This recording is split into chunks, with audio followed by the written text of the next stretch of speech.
to Barclays Premier League, the UFC, Major League Baseball, NCAA football, the NFL, the World Series, and NASCAR. The world's biggest events are on Fox Sports. We are Fox Sports! It's been a festive week in Morgantown. It's homecoming, and Geno Smith and the gold and blue make their Big 12 Conference debut today against the high-scoring Baylor Bears.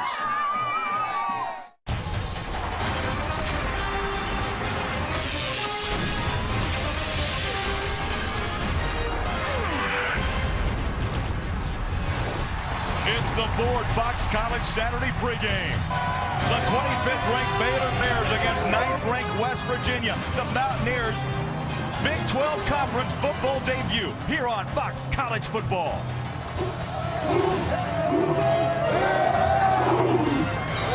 Greg Bowerjack along with Joel Klatt. So glad, Joel. They run at full throttle, and the goal is very simple. Run at least 90 plays a game. Full throttle, kind of like this crowd. But in order to play explosive on offense, you got to have great quarterback play.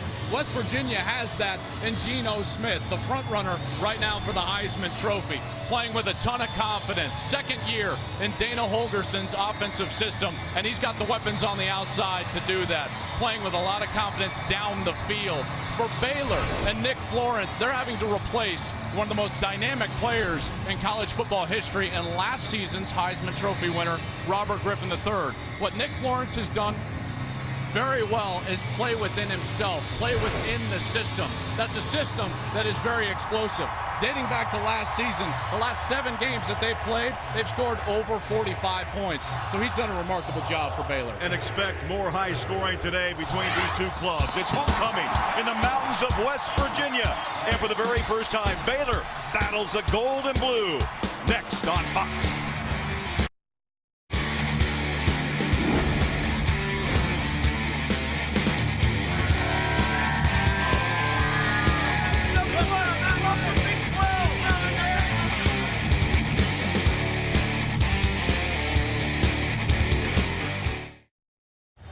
Big welcome back. It's an early fall afternoon in Morgantown, West Virginia. Petros Papadakis is our sideline insider. And Petros, West Virginia, they have a corral of wide receiver talent.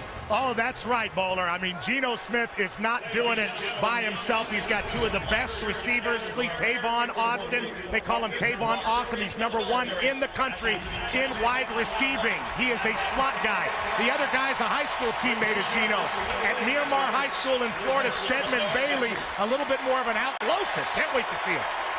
All right, Petros, we'll be checking with you throughout the afternoon. The head coaches, Dana Holgerson, second year here in Morgantown, left the Big East last year. They won the conference championship, and then they went on to beat Clemson in the Orange Bowl. His counterpart, Art Briles, 5th season with Baylor. Bears have won 9 in a row. That's the second longest winning streak in the FBS, second only to TCU. In those 9 games, they've scored 30 points or more. Like I told you, in the last 7, 45 points or more. Both of these offenses know how to put it in the end zone. Well, Baylor won the toss, and they chose to receive. Oh, these offenses, explosive. 5th ranked in the nation is Baylor in points scored at 51.3. West Virginia ranked number 10 at 47.3. Beautiful afternoon here in Morgantown. Both teams unbeaten, and West Virginia for the first time will play in the Big 12 Conference. What an environment. This place is electric right now.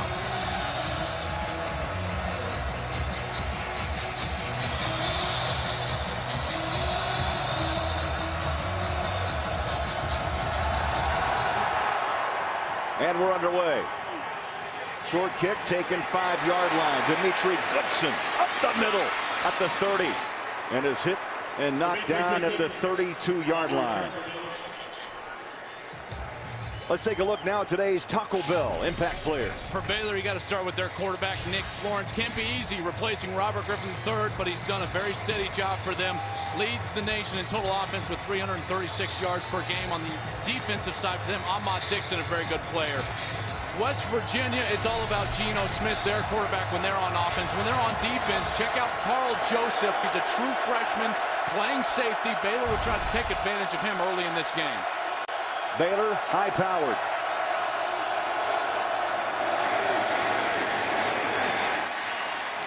Zalubi, and they start on the ground. We'll see plenty of passing in this game. And it's a hurry up. The game 5. They get right to the line, and let's pull the trigger again.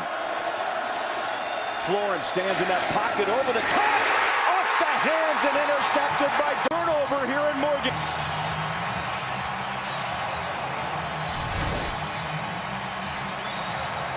This is a terrific ball over the linebacker. See the outstretched hand? Right into the hands of the wide receiver. Maybe a little bit behind the wide receiver, but Cook right there to make the play. Opportunistic defensive play for West Virginia, given the high-powered offense, and Geno Smith the ball with prime field position at the 42-yard line. Right through the hands of Tevin Reese, the junior out of Temple, Texas. Bowie. Andrew Bowie lines up behind Geno. The Heisman hopeful, he'll pump. Now he throws out the screen. That ball is through the hands of Bowie. Geno Smith, a senior, Miami, Florida, last week against Maryland, 338 yards, 3 touchdowns. 68 career touchdown passes. We had a terrific chat with him yesterday, Joel. He loves to read. He's an English major, studies film, and that makes a good quarterback. Well, confident guy, very cerebral player. Second down 10. Hey, Bryce Hager, the middle linebacker. That's the element of Dana Holgerson's offense that no one likes to pay attention to, is the fact that he will stay committed to the run. They average 160 yards on the ground per game here at West Virginia. Mountaineers spread the field.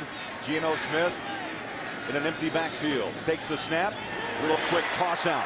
Corner. He's the inside wide receiver, but that is his 7th carry of the season, and he has that breakaway ability. And here comes the changeup. West Virginia will change tempos. They'll go fast. They'll huddle up, trying to keep the defense off guard.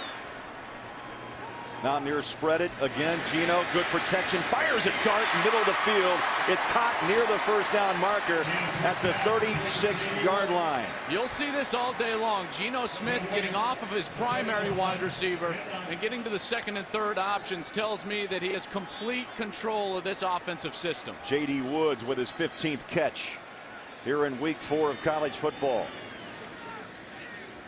Dana Holgerson continues to go with the hurry up. Not much, as Bowie is stacked up. He took a hit from Lackey, the weak side linebacker. Junior college transfer, Greg, from Riverside, a player that they've been pretty happy with. Stick his nose in there in the run game and has done a nice job for Baylor. Yeah, he entered school in the spring, so he got a taste of spring football, ready for fall camp. West Virginia on the move after that interception. Bowie lines up behind Geno. Smith reads the defense. Now he'll tuck and run. Stutter step, cuts it inside the 35-yard line. Petros, the speed and tempo of these offenses is evident here early.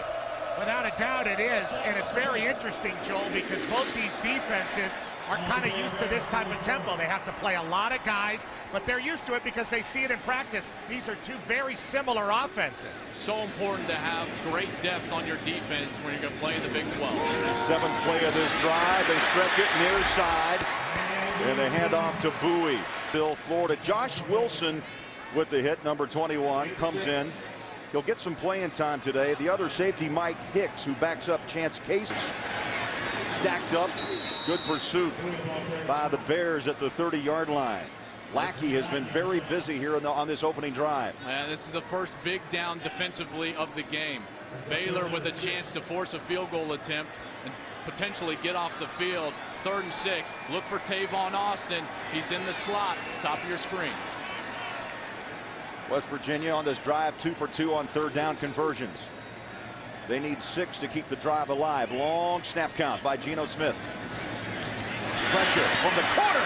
He spins out of trouble, then is smothered down at the 34-yard line. Hager, Sam Hall came strong, and Geno Smith, Joel, it's not common to see him on his backside. Well, there was some sort of breakdown in protection there because Sam Hall, the nickel Sam linebacker, he came absolutely free at Geno Smith. Somebody blew an assignment for the Mountaineers. Bittenkurt will try the field goal. This will be from 50 yards, his career high, 48. The kick is away. No good.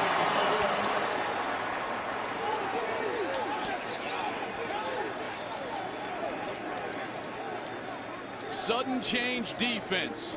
A huge turnover sets up West Virginia. The Baylor defense steps up and stops the high-powered West Virginia offense. Back on Fox here in Morgantown, Tyler Bittenkurt, that was his longest field goal attempt ever. It's a good snap.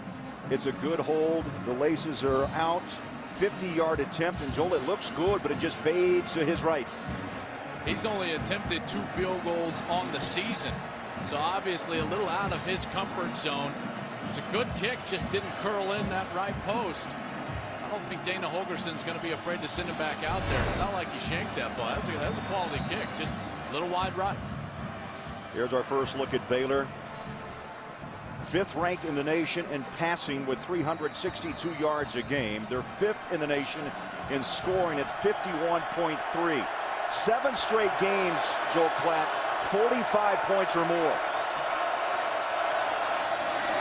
Salubi and a host of West Virginia Mountaineers cover him up at the 36-yard line. What Nick Florence is going to have to fight right now is the fact that, yes, he threw an interception early, but as a quarterback, you have to understand that wasn't your fault. He threw a quality ball, and bad things can happen. So you got to come back with confidence and stay within the system. Over the top, wide open on the hands of Williams at the 25-20. And he stumbles and falls at 4-4 in the 40, but looked like he stumbled up at the 15. Boy, when he caught this, I thought he was going to take it to the house. How about Florence in the face of pressure delivers a strike to Terrence Williams? Some people believe he's in the top 3 of wide receivers that are going to come out for the NFL next season. A pickup of 50 yards, bouncing outside the yard line. I don't know what grabbed Terrence Williams. He had a wide open look to the end zone. It looked like that from our vantage point, but he goes down, and Baylor's going to have to continue to go to work here from the 8-yard line. 2nd down, up the middle. Salubi powers his way to the 1-yard line. Doug Rigg. Looks like they're calling for a quarterback sneak here from the sidelines. Just line up really quickly, get in there, snap it, and well, Florence went under center. Now he takes a look as they stack it up front. The coaching staff's irate with the official for holding that snap up. They wanted to snap that ball and run a quarterback sneak. Now they're going to actually have to run a play here. Salubi alongside Florence. Handoff, walks in, touchdown. So after the opening drive interception, Baylor comes back behind the big pass play. Florence to Williams, and Salubi runs it in from 1 yard out. Well, you got to credit Nick Florence for stepping up right after a pick. The very next snap, he hits Terrence Williams and puts themselves in position. Aaron Jones with the point after. And he's perfect now this season. 19 of 19. That's how quick Baylor will strike. Salubi off the right side, pounds it in, his 2nd touchdown of the year, up 7, Baylor. Fox College Football is sponsored by Geico. 15 minutes could save you 15% or more on car insurance. 7-0 Baylor. Salubi from 1 yard out. 5 plays, Joel, 67 yards. 1:32 off the clock. And that key play, the 50-yard strike to Williams. Well, you know now why they're 6th in the country in total offense. averaging 569 yards per game. In fact, in their last 9, dating back to last year, they've won all those games. They've run for over 500 yards of total offense in every single one of those games. 5-yard line. Kicks away. Drives it out of the end zone. And so a touchback, and West Virginia will go back to work. This is the first time, Joel, the Mountaineers have trailed all season long. And Petros, this is imperative for Geno Smith to bounce back after that last series. He hasn't been hit much, and his body language was a little interesting after the last series. And the same thing happened last week against Maryland. He got hit a little bit, and it affected him. He got rattled, and he missed some throws. So let's see how he reacts here. You know, you're not going to win the Heisman Trophy unless you overcome some adversity, and it's early yet. Let's see how he handles it. Told us his teammates were his rock. He needs to lean on them now. 1st and 10 from the 25-yard line. Play action. Geno Smith with a week to throw. He throws underneath, and Baylor gives him a couple of yards. J.D. Woods with his second catch of the afternoon. You know, getting back to Geno, he did say, the rock, I've got to have something to lean on, and it is his teammates. But you know what? He's very tough on himself. Joel, he wants to grade out 100% every week on the way that he reads defenses. Well, and that's impossible. You're never going to play the perfect game. I know that's what you should strive for as a quarterback, but it's never going to happen. And Dana Holgorsen told us they've got to create some times just for him to smile because he's so hard on himself. Another play attempt. Covered up on that pitch and catch. Austin had nowhere to run. He'll maybe get a half a yard up around the 27-yard line. Ahmad Dixon, the nickel back, he plays the bear position for Baylor, and he makes the stop. And what West Virginia is going to realize very quickly in this game is they're not going to trick Baylor. Baylor sees this offense every day in practice, and they have for the last 5 seasons. These defensive players are used to what West Virginia is trying to do. Mountaineers spread it with 5 wide. 3rd down long. They need 8. Geno Smith throws a dart. Middle of the field. Caught on the hands of J.D. Woods. And moved the chains to the 43-yard line.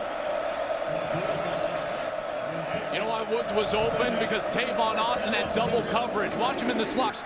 Going with the All-American, leaving Woods wide open for the completion. 16-yard pickup, 1st down. There's that pitch out.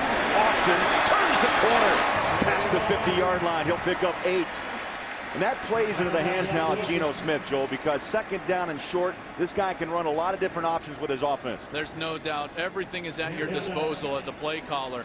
You can run play action pass. You can just bury it in a run game for the 1st down. Anything you want, you can run. Dana Holgorsen goes with his signature diamond formation in the backfield. Only 2 wides. Geno Smith wants the long ball. Tied up, there's a flag down. No question. Dimitri Goodson knew he was beat, and he grabbed the backside jersey, and the flag came out.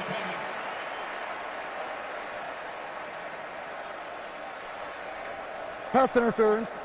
Defense, number 22. 15-yard penalty, automatic, 1st down. They throw that flag on Joe Williams, number 22, out of St. Louis, junior. That's exactly as we said. They went after a home run in the 2nd and short. Everything's at your disposal. They dial up a double move route to their best outside receiver, Stedman Bailey. They get the call from Joe Williams, and West Virginia's in business. You know, he face masked him at the top of the play. Now, West Virginia, 1st and 10, 32-yard line of Baylor.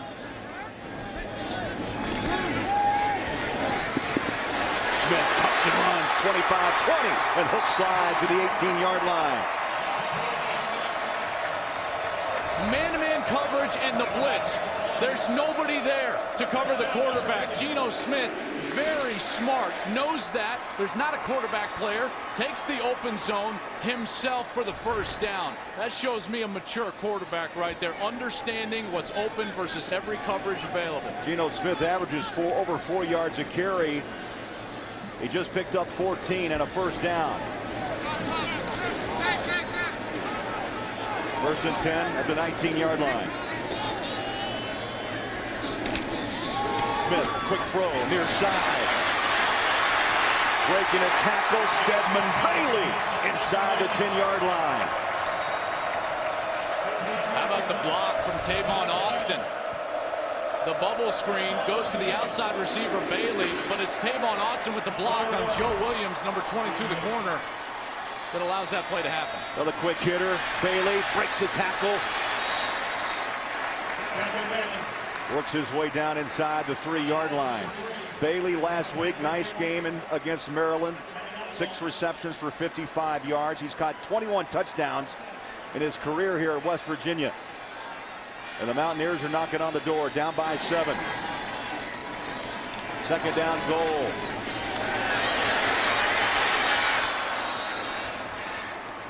Bowie, a yard to the 1. Knocked down by number 11. That's Terrence Lloyd.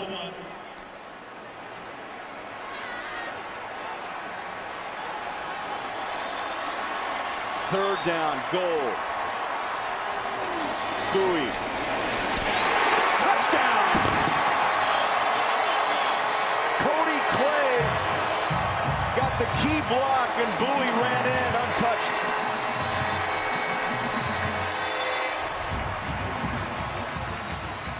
Watch Clay block Ahmad Dixon, number 6. Great call, Craig. The key block, kicking out the defensive end, allowing the big hole. Touchdown, West Virginia. Extra point. Bittenkurt up and good. 20 of 21 on point after attempts. We're tied at 7.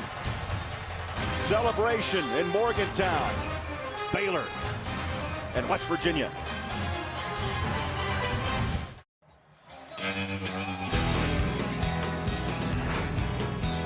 Oh, Morgantown, West Virginia.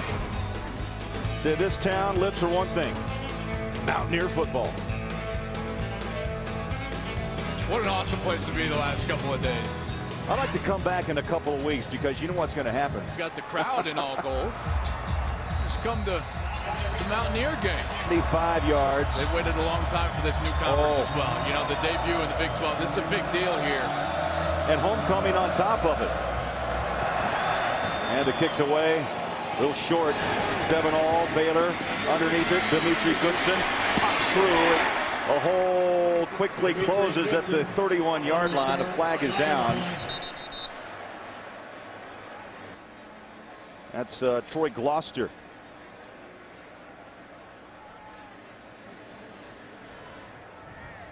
Number 49 for West Virginia lost his helmet and pursued the play. This is a personal foul. Kicking team, number 49. 15-yard penalty, first down. New rule in college football. We'll talk about it right now. Let's get a game break. Back to Los Angeles, and here's Patrick. Greg, thanks very much. Sun Belt. Look at Logan Kilgore to Anthony Amos, one-handed, back of the end zone. Go ahead, call him. Famous Amos after that catch. We're tied at 7. Craig, Joel, and Petros. All right. Georgia Tech trying to bounce back. They lost in overtime last week to Miami. So, I wonder if Eddie and Joey are going to mark that down as the catch of the day. It might be. It might be. Beautiful backline reception. Now, once that hat comes off, you've got to stay out of the play. If not, personal foul, and the officials are right on it. Baylor runs the football. A 1-yard pickup. There's 49, Gloucester, and you see he didn't even really pursue. Don't get mad at the officials. They're just enforcing what the rules committee have given them to enforce. That is a bad rule in college football. Hopefully next year they correct it. Florence throws. Near sideline, Terrence Williams, who had that 50-yard reception on the last drive. The marking just short, Joel, of the first down at the 46-yard line. 3 wide receivers set. Near side. Florence settles under center. Handoff up the gut. Salubi. That's such an important play, Craig. The first down of the series, and Petros, both offenses trying to go fast. As you know, that rhythm starts with the first down. It's a slippery slope all the way to the end zone, but you have to get it started positively. If you don't, you're going to go 3 and out. Shotgun, Florence. Finds a seam and on the money. And he grabs another, his 3rd of the afternoon. He's got that breakaway speed, as I mentioned. He's been clocked under 4.5. And Baylor goes back to work. Florence rides his back and he throws far side. Darryl Stoneham with his first reception. I love the distribution. It doesn't matter what number you wear, the name on to catch the ball from Nick Florence. 4 or 5 so far, over 80 yards on the day. 81 with that early interception on the ground. Salubi, the senior, muscles his way inside the 15-yard line. This is a well-oiled machine. The offensive linemen do a terrific job of getting set right away to snap the football. Now Nick Florence under center. Salubi again, barely caught his breath. He hits a pile of Mountaineers led by Isaiah Bruce, who plugged that hole. You know, Joel, I tell you, in this offense, both these sides, on both sides of the ball, you've got to be in tremendous football shape. Absolutely, because it comes down to this. Late in the drive, 3rd and 4, the crucial down of the series. Clock rolls up on 3 minutes to play, first quarter, and a 7-all tie, 3rd down and 4. Will be another carry up the middle. Not much of a wiggle room, but he finds enough. Their guards, they love their center, Ivory Wade. The left guard, they go right behind those big guys for the 3rd down conversion.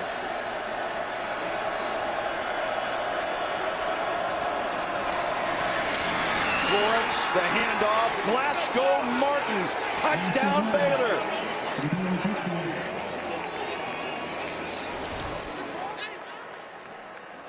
Baylor doing it with the run game. Martin gets hit all the way at the 3-yard line. Wow, what an athletic play to get that ball across the end zone. First carry of the afternoon, his 38th of the season. He's the up back, and he just came in to give Salubi a breather, and he scores his 4th touchdown of the season. The extra point up and good. Jones now 20 of 20 on PATs, and Baylor on the road up 7.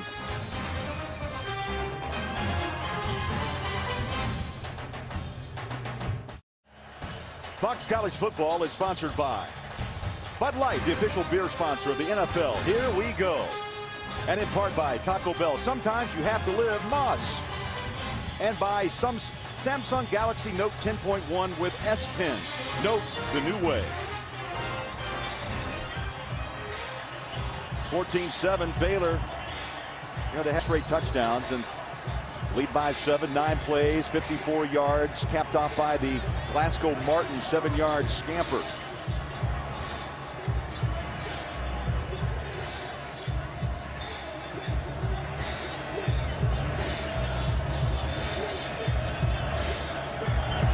Jones the kickoff. Takes a bounce inside the 10, tough to handle. Bailey tripped up as he nearly broke it outside at the 12-yard line. Let's get a game break. Come back to Los Angeles. Patrick O'Neill. Craig, thanks a lot. SEC A&M hosting Arkansas. Johnny Manziel dancing all kinds of time. Look at this. Little jump, no, fake throw to Mike Evans, 4 yards. Arkansas has lost 3 straight. Last time they've dropped 4 in a row, 2004. Craig, Joel, and Petros. Thank you, Patrick. Some pressure on head coach Geno Smith down at Arkansas. Well, and clearly, the loss to Louisiana Monroe, they get shut out against Alabama. Not a lot happening in a positive fashion for Arkansas ever since the offseason, you know, really. And as he was calling for the press conference. Smile! Yeah, interesting. As we went to Patrick back in L.A., a late flag picked up. It was offside, so let's do it again. We'll march it back 5 to the 30.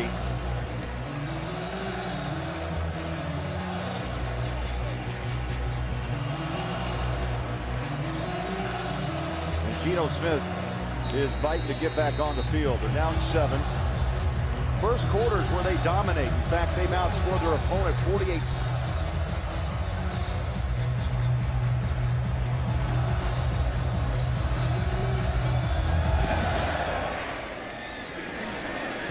Another short hopper. This one gets pitched back. Tavon Austin, room 40. Beautiful tackle Bailey gave him a nice block, but a shoestring tackle, special teams by Baylor. But West Virginia, great field position to start this drive at the 40-yard line. Let's introduce the UPS Team Performance Index, a new statistical measure that looks at the efficiency of a team's offense managed. Check out the UPS Team Performance Index throughout the season. Been on top of that most of the season. LSU and company, here we go. West Virginia back on the offensive attack, down by 7. Geno Smith shotgun, stands, fires up over the top. It's caught. J.D. Woods looked like he climbed up a ladder on that third rung and made the grab at the 47-yard line to pick up a 13. West Virginia hurries up. Beautiful pass in traffic. Tavon Austin. How did Geno Smith thread that needle? For the defender to get in there and bat that ball away. So a 13-yard strike, followed by a 19-yard pickup. Mountaineers moving the football. They go to the ground, stacked up the pads. You can hear them popping as Bowie took a couple of hits, and they'll mark him at the 25-yard line. Take a look at this last pass and threading the needle up high to Woods. Twice now on the series, it's been Geno Smith from the pocket making an accurate throw down the middle of the field to set them up with this great field position.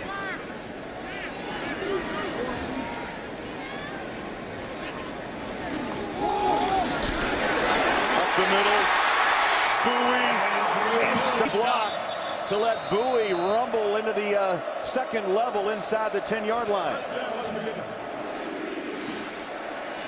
Got a Baylor player down at the 10-yard line, and Petro. They're taking cornerback, one of the best players on the Baylor defense, Demetri Goodson, into the locker room.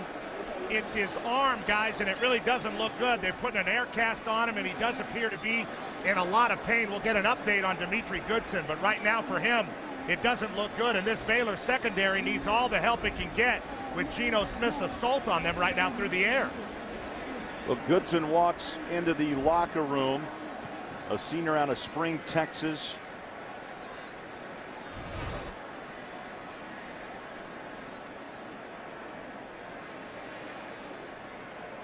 Josh Wilson, the nickelback, number 21. But losing Goodson in the locker room, that's a huge problem. Now, he's a guy who started at point guard at Gonzaga for a couple of years, missed football, came back, sat out last year at Baylor, and he has started for them at the cornerback position. But he's played very well for them. They were singing his praises yesterday when we talked with the coaching staff, so they will miss Demetri Goodson in the secondary. Now, his brother Mike, running back, started the season on the roster with the Oakland Raiders. High snap, they hand it off, cut it back inside. Stedman Bailey works his way to the 7-yard line. The pace with which these offenses are playing, this is difficult. They're making this look far too easy. 5 wide receiver set, empty backfield pressure up top. Oh! On the hands! What a catch by Woods, but a flag is out. Baylor came hard off the corner with blitzers. I don't know how Geno Smith got that ball away, but the catch by Woods was superb. Woods, a star in his own right for this West Virginia team, and this is the penalty flag, roughing the passer on Baylor. They call that against Eddie Lackey. Touchdown's going to stand. Geno Smith stands in the face of pressure and delivers a strike for a touchdown. Extra point, little chip shot up and good. We promise high scoring. 2-3 now, we here. 2-3 now, baby. 14-all. See, we all we got.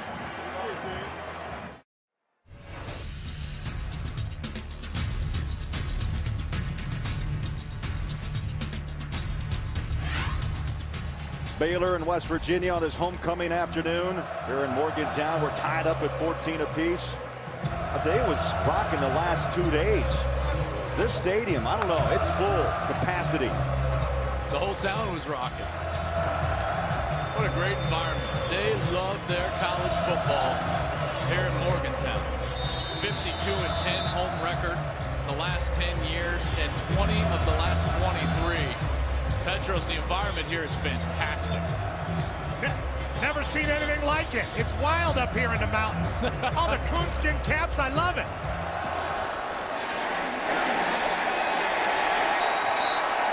That penalty, of course, was marked off on the kick. And Fox College football kicks off later today. 12th-ranked Texas taking on Oklahoma State. Tell us what you think and vote on the college football social poll of the week. Joel, who's the most explosive offense in college football? Florida State, O-State, Oregon, West Virginia. You may have to throw Baylor in this mix. Because can Baylor be in there? Well, if I'm choosing, I would still have to say Oregon. You know, they've just proven it year after year. But my goodness, what we're seeing here today, these offenses are prolific. Log on to Facebook to cast your vote. Florence, after that interception, has not missed a throw. How about 5 for 5 now? He was 4 for 4 for 81 yards coming into that series, but he had the pick early. But since that interception, he's 5 for 5. Zalubi, close to a first down, 35-yard line. Philip Montgomery, the play caller for Baylor, he seems very comfortable with the run game right now. And Petros, they're doing a nice job winning up front with their offensive line. And you talked about the strength of the center and the guards, Joel, but the tackles are inexperienced. A freshman and a sophomore, they're doing a great job running the ball, kind of neutralizing the pass rush. Flags.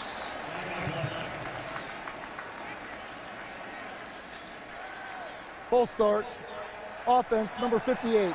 5-yard penalty, first down. You know what? And the way and the play. Yeah, they are very disciplined and they execute extremely well. Right now, don't be surprised to see one of those quick slants. Baylor's missing a player. They're just going to have to run him out here from the sidelines. It's going to take an end to the quarter. And the clock will run dry. What a first quarter it's been in Morgantown.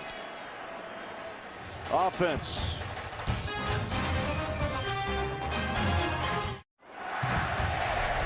Welcome to Fox College Football, presented by Geico.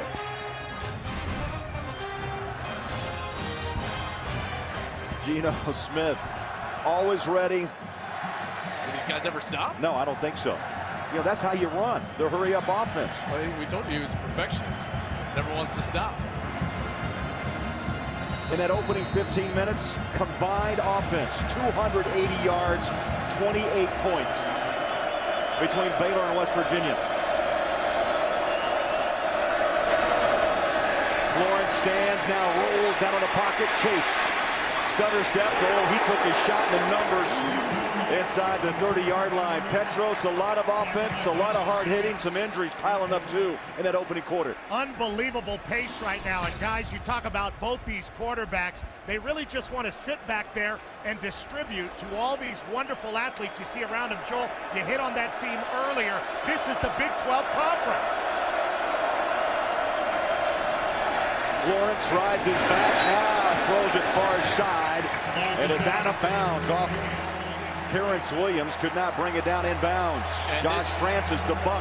This is one of those opportunities. You sense it from the crowd. It's 3rd and 11. It's a tie game, and it's an extremely important down. They've got to get off the field here. Boy, rare substitution for that West Virginia defense. Baylor 2 for 2 on 3rd down tries. The West Virginia defensive coordinator. Now this crowd is alive.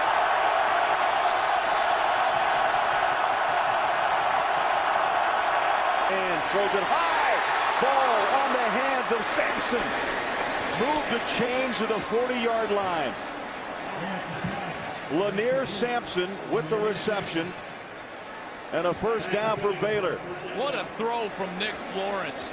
Touch pass all the way far sidelines, converts it for Baylor. 26-yard pickup. Glasgow Martin is off the right side. And Petros, understand Jared Salubi also has been shaken up. They've already lost one of their 5 defensive backs in Dimitri Goodson. Salubi's a senior, guys. He's been running the ball very well in this game, but he came off with the shoulder. They're checking him out right now. Second down after a pickup of 5. A quick hitter near side. Levi Norwood. Joe, I can't imagine why you wouldn't want to play for Baylor. If you're a wide receiver, an inside receiver, a slot back, a running back, you know you're going to get the football. How about this? Terrence Garvin blitzing, hits Nick Florence in the back late, draws the personal foul, roughing the passer. Now Baylor's going to be down inside the 15-yard line. That's not a smart play from Terrence Garvin. Sometimes the offenses go so fast, the defensive players get frustrated that they can't make a play. And when the opportunity... First and 10 inside the 15-yard line. Martin lowers his shoulders, and Will Clark makes the initial hit, number 98 for the Mountaineers. A pickup of 2, second down long. Clark stands 6'7", goes 271 out of Pittsburgh. Martin again, met at the line of scrimmage. Maybe a half a yard. Isaiah Bruce and company. Hooked a hit on Martin. If Salubi can't come back, Joel, Martin's going to have to take a load in that backfield. And another huge down. Third down for West Virginia. Just forcing the opposition to attempt a field goal is a defensive success for them. They've got the chance right here.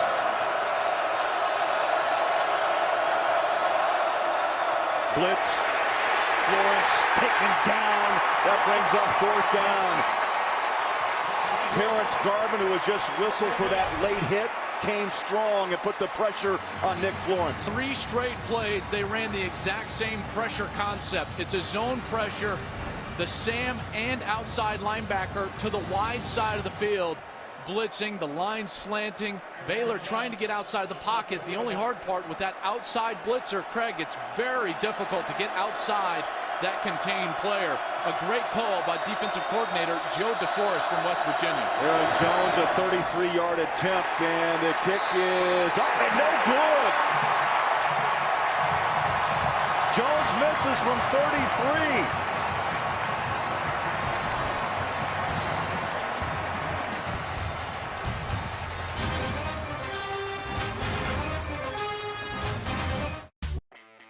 Greater Morgantown, West Virginia means more fun, more adventure, and more memories than you could ever imagine. It's a place where spectacular scenery and the fun of a university town matters, biking along pristine trails, strolling and shopping, and enjoying awesome tastes and flavors. Whether it's for a weekend or a lifetime, Greater Morgantown is the place to be. Find out more by visiting tourmorgantown.com. Oh, the emotions of Big 12 football. Baylor on the road. 25th ranked West Virginia, number 9 in the country, making their Big 12 conference football debut, and it's homecoming. We're tied at 14 early in the second quarter here in Morgantown.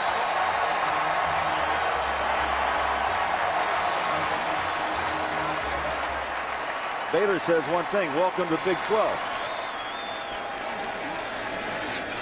Geno Smith, the pitch. Austin can't find the edge. Stutter steps. And he'll get back to the line of scrimmage at the 20-yard line. Surrounded by a host of Baylor Bears.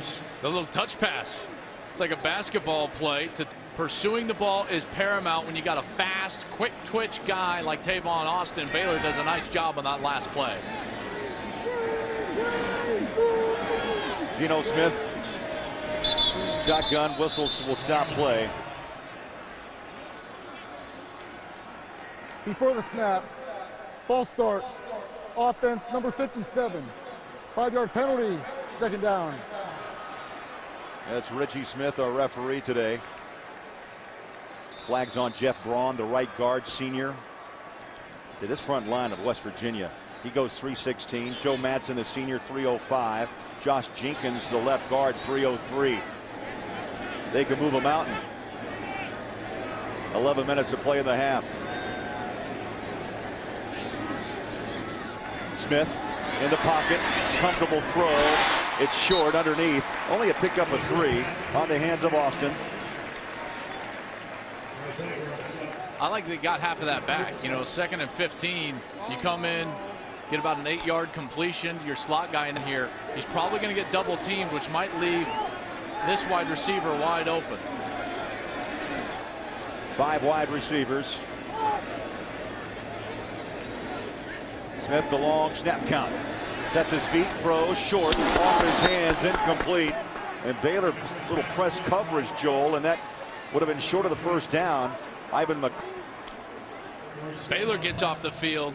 Geno Smith trying to complete that ball into the short side of the field. That's a difficult proposition because there's just less space. When you work to the wide side where your 3 wide receivers are, you have more space and opportunities to throw that ball in the vulnerabilities of the defense. Corey Smith will punt inside his own 10-yard line. Finds his seam, 50, watch out, 40, Norwood, 30, Norwood inside the 25-yard line.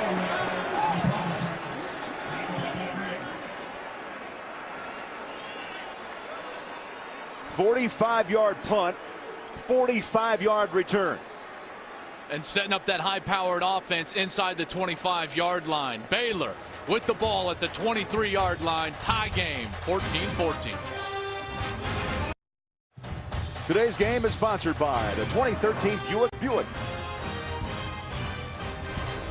A lot of push-ups in Morgantown. I was gonna say he better pace himself. The Mountaineer better pace himself today. 14 all. 10:03 to play here in quarter number 2. Great return. Sets up Baylor 1st and 10 at the 23-yard line. Florence in the gun. Tevin Reese, the motion man. Florence in traffic, nearly had it intercepted down inside the 5. Reese was the intended receiver, but good pressure up front by West Virginia. And this is why Nick Florence had to get rid of the ball before he wanted to. He could feel that pressure coming from the middle of the pocket. That was George Wright that came in, a senior from Miami, and applied the pressure to Nick Florence. 2nd down 10. Lake Seastrom in the backfield. He'll get the carry. Tries to cut it back. You know what? That was a great fake by the quarterback on option. He took that ball right out of the belly of Seastrom on a keeper, and he picks up maybe 2. That brings up 3rd down. The fact that they don't have Jared Salubi in the game has really hurt them because their run game was really helping them on 1st and 2nd down. Now another 3rd and long. You got 3rd and 6 for Baylor.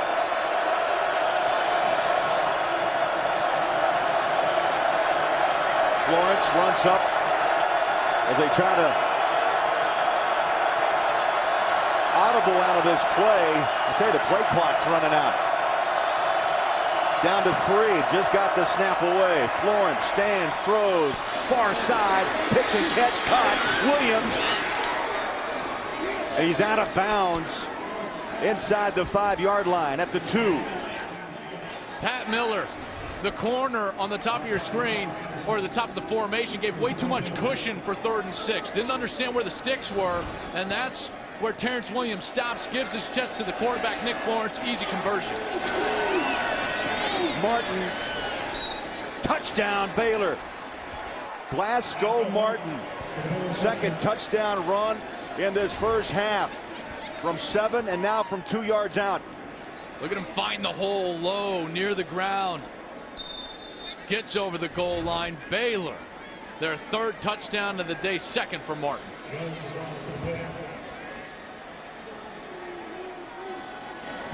Aaron Jones with the point after. He's been busy, 3 for 3.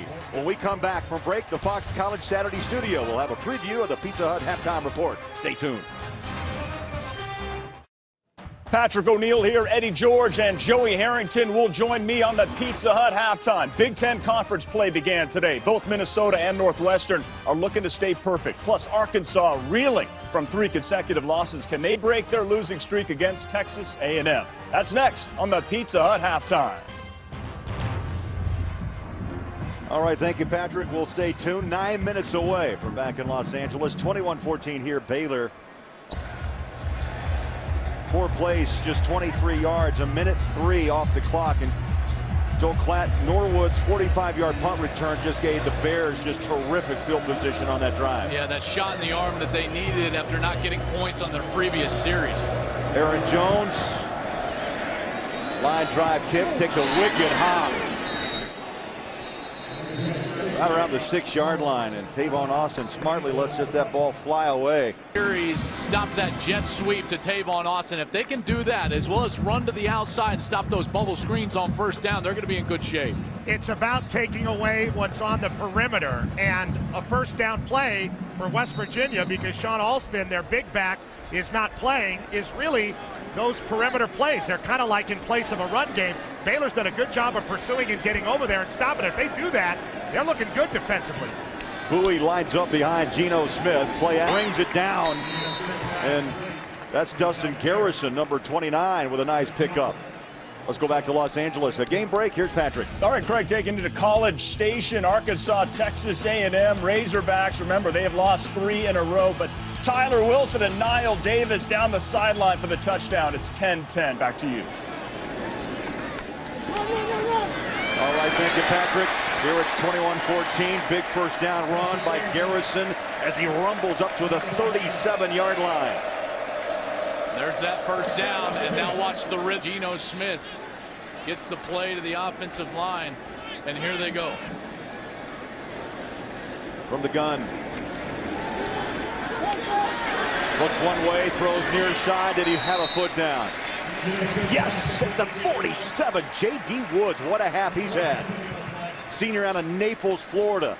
Just such a good job by Geno Smith. Watch him looking left and flips all the way to the right side of the formation, and then delivers the ball, get a foot down for the completion. Complete command of the offense for Geno Smith. Second down short. Fly it out to Austin. He'll dance for the first down. Spins out of a tackle. Past midfield to the 48-yard line. Well, what an explosive player. Averages 115 yards. 11 receptions a game.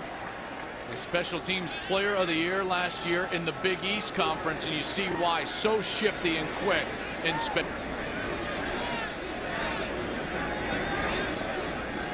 Garrison lines up behind Geno Smith. He'll get the carry. Right up the middle he goes for maybe a yard. Nick Johnson, number 76, a defensive tackle with the tackle. That's his second on this series. He's a JUCO transfer from Navarro College. He's the one who pursued on that screen earlier in the series. He's done a good job already today keeping under control the West Virginia run game, which after the first couple of series has hit a bit of a wall in Nick Johnson. No gain on that play. Second down 10. Smith in the pocket. Goes middle field. Up top. On the button. Touchdown. Stedman Bailey.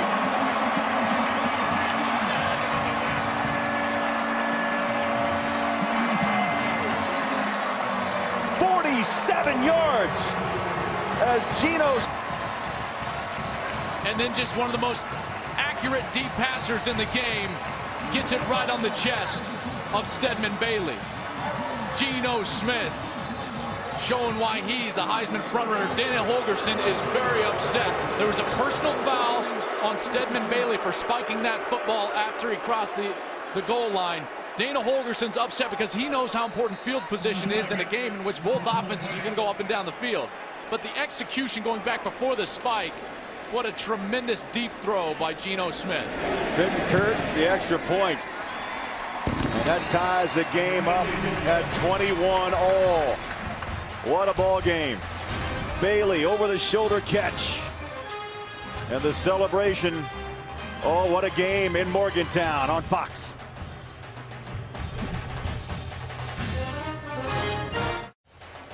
Fox College Football is sponsored by Reese's, the perfect combination of chocolate and peanut butter. And in part by Victory Motorcycles. Ride one and you'll own one. And by Pizza Hut. Make it great. Play a shootout in Morgantown. 21 all. Baylor, West Virginia. Geno Smith, 18 of 20 for 172 yards and 2 touchdowns. That's, ladies and gentlemen, why he's the Heisman frontrunner. Well, that's his 20th career game now with 2 or more touchdown throws. Came in to 81% completion percentage. He's been fantastic today. Has yet to throw an interception through nearly 3 games and a half.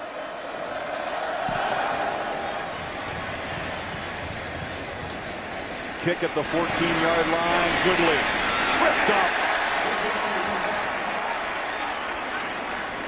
And Baylor will start near their own 30-yard line. Make sure you stay tuned. Pizza Hut halftime report just around the corner. As Patrick mentioned, Big Ten Conference play opens up. They'll cover that. Joey and Eddie. And also the story I'm going to watch is, can the Razorbacks and Geno Smith, can they break that 3-game losing streak? It'll be tough. College Station is a tough place to play. And they're not playing well. You know, there's not a lot of positivity around that Razorback program right now. Back to work goes Baylor. 21-all tie in Morgantown. Glasgow Martin alongside Nick Florence. He'll get the call. He'll push the pile past the 35. Well, Florence is a game manager, Joel. 8 of 11. Not quite the numbers that Geno's put up, but how about he's been fantastic. Yes. You know, he's been tremendous in this game. Remember, he had the pick early, and then he's been nearly perfect since. There's the pump. He's got man coverage up top. On the run, Tevin Reese breaks a tackle. Touchdown. Touchdown. 65 yards. Carl Joseph had Reese around the ankles, and Reese ran right out of it. The wheel route from the slot coming out to the outside. And how about the speed of Tevin Reese? Baylor answers West Virginia with a strike of their own. And it's a touchdown for Tevin Reese. I mean, are you kidding me with this? These guys are awesome.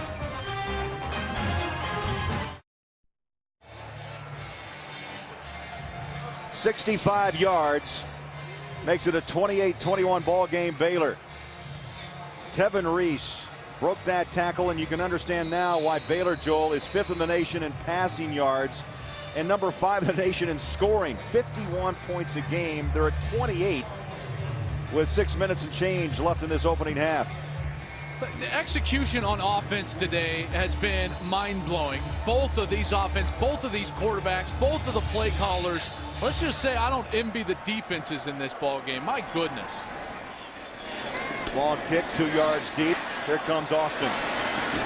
Makes a beautiful run, a dangerous run. He took it out of the end zone 2 yards deep and rumbles up to the 42. Let's take a look back at that touchdown. Watch the defense get out of position. It's going to be a wheel route from the inside receiver.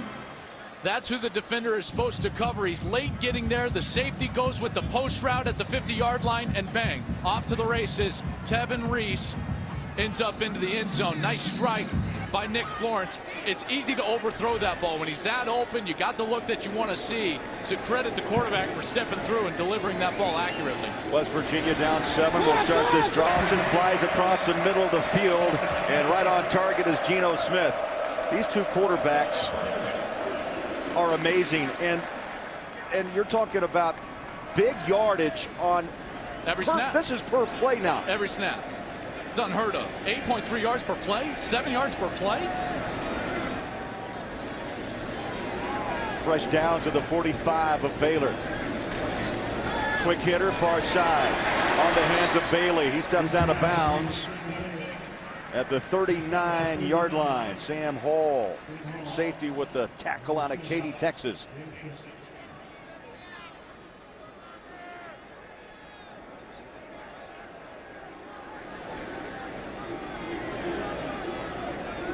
Catch your breath. 2nd down and 5. Make it 4. Big hole. Bowie. Big yards. 28-yard line. You know, both coaches told us they wanted to reestablish and work on their ground game. So far, critical times, we've been able to see a couple of nice runs to try to reestablish the ground. That's what makes it so hard on the defense. You can't just spread yourself out to stop the high-powered outside offense. You also have to stay sound in on the interior. Quick throw near side. J.D. Woods. Morton. Petros, that's why I think the safety position is so important nowadays in college football, because they've got to be run defenders and great in the pass game as well. And they can't over-pursue when they come outside to these hitch plays and bubble screen. For West Virginia, Bowie lines up alongside Geno Smith. Smith, protection, breaks down, throws it to the end zone. Touchdown! Stedman Bailey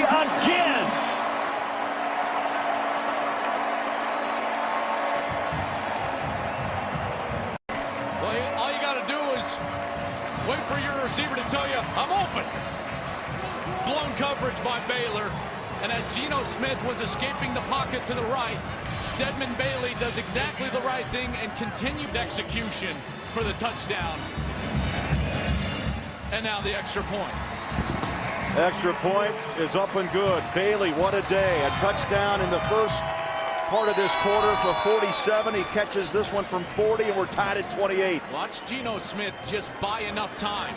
As the protection was breaking down, he buys time to the right, finds Stedman Bailey. Touchdown, Mountaineers.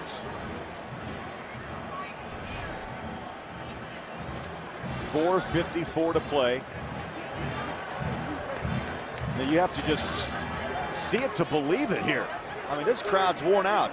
They got plenty left in the tank, I guarantee you. Right. Not even halftime. And we're tied at 28 apiece. We saw already now two different adjustments. Sure, West Virginia started bringing some pressure, and immediately the offenses counteract that with the bubble screens, the run game to the opposite side of the pressure.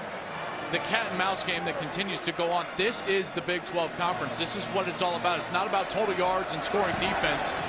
It's about just getting those stops when they arise, and neither defense has done a great job of that. Goodley tries to take it up the middle. He's met head on at the 25-yard line. You take a look at Baylor's offense. It started today with Nick Florence. He's been absolutely tremendous. 9 of 12, 209 yards, the touchdown. The one interception, that was a tipped ball. It wasn't a bad throw. On the rushing side of things, this is what they need to get back to. It's been Jared Salubi, but he's left the game. He doesn't have his helmet on the bench right now. On the receiving side for Baylor, it's all about Terrence Williams. 5 catches, 98 yards. This crowd revs back up. Baylor back to work at the 29-yard line. Seastrunk tackled for no gain, and flying through, Carl Joseph, the true freshman, the free safety with a beautiful stop. In fact, Joe DeForest, the defensive coordinator. He's an athletic guy, and you saw it, a tackle in space. That's why they love him so much here. One concern today, you've got to be able to play your lane, and you have to do open field, have open field tackling. Florence across the field, caught by Terrence Williams, and a first down. Baylor at the 48-yard line. That's a matchup that they're going to have to exploit. Pat Miller's given a lot of cushion to Terrence Williams every single snap.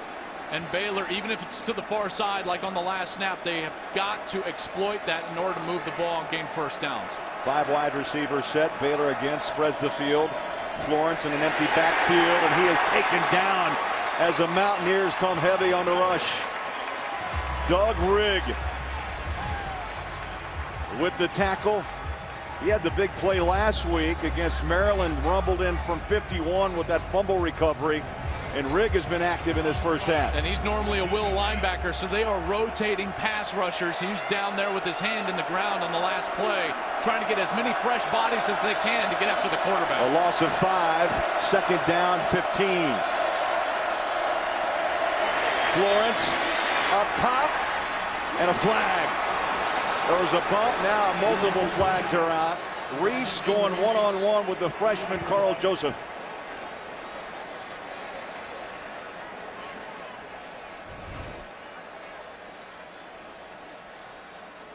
Carl Joseph. Pass interference. Defense, number 8. 15-yard penalty, automatic, first down. Just lost his balance. That's what made him reach out and have to grab at Tevin Reese. Pretty clear call there for the officials, but I thought Baylor got fortunate. Nick Florence was under some pressure and threw that ball up a little bit. And just the stumble from the true freshman is what led to that penalty.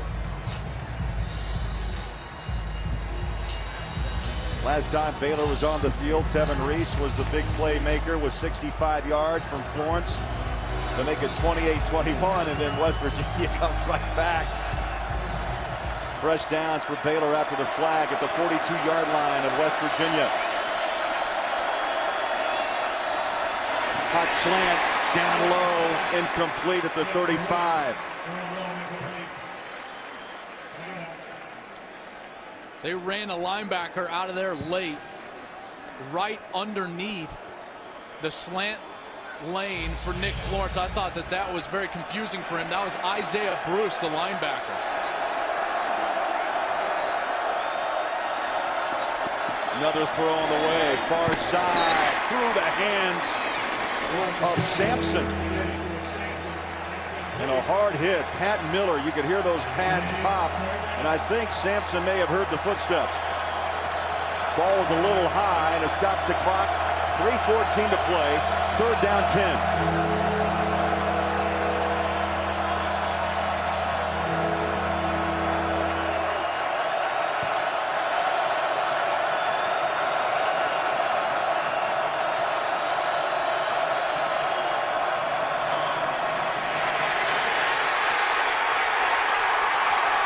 Drop for a loss, back to the 48. Terrence Garvin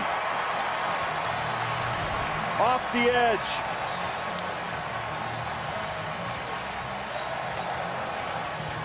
Florence was asking for a face mask before he ever even went down to the turf. But West Virginia, with the biggest defensive play so far for them of the day, besides the first interception, get off the field and give their offense a chance now, winding down 2 minutes and 30 seconds here in the half. And a timeout called by West Virginia.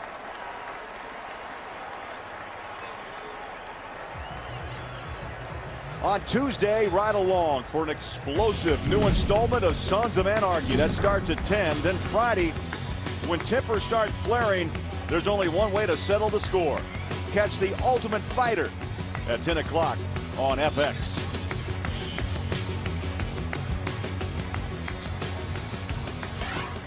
So we got the ultimate fight here.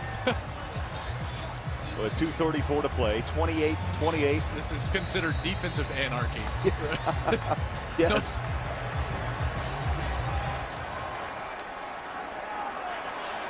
Spencer Roth at his own 35-yard line will punt away. Tavon Austin straight up.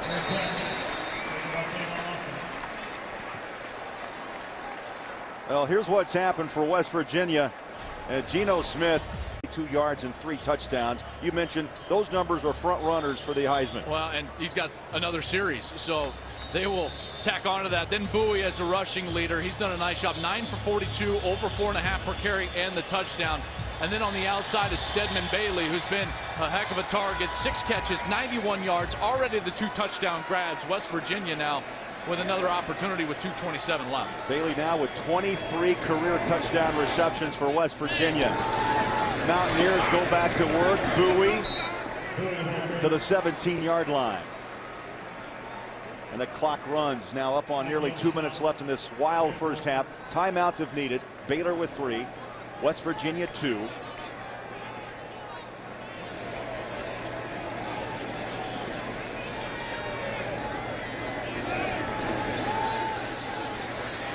Over the middle, wide open. Austin makes a cut near side, 50-45, and is right out of bounds at the 38-yard line of Baylor.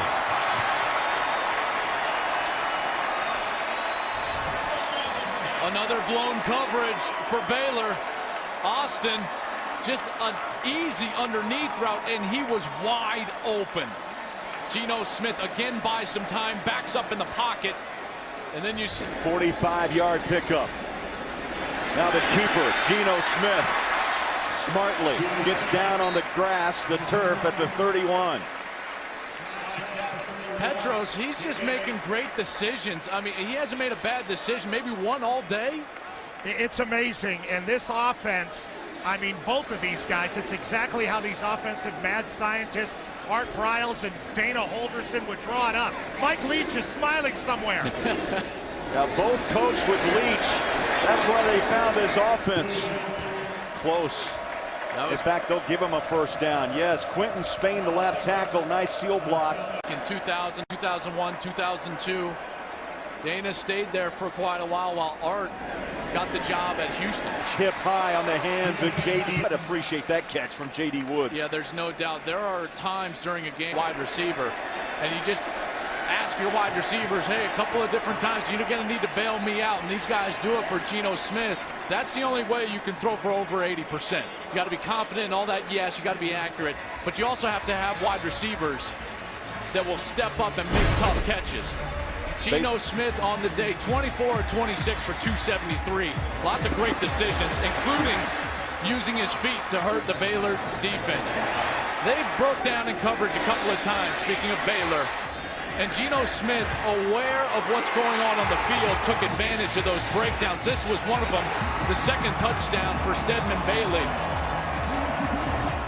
And how about Geno Smith? Most career TD passes for the active quarterbacks. Landry Jones, it seems like he's played for 8 years. Matt Barkley, same deal. And Geno Smith on that list.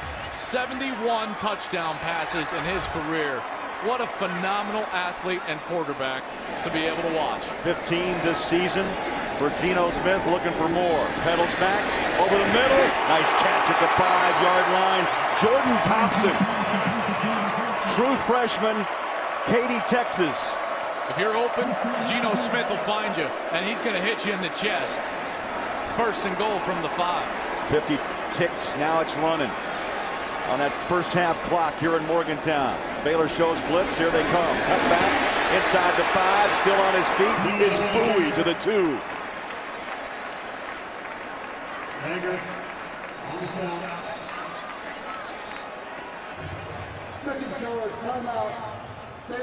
Baylor calls timeout with 29 seconds remaining.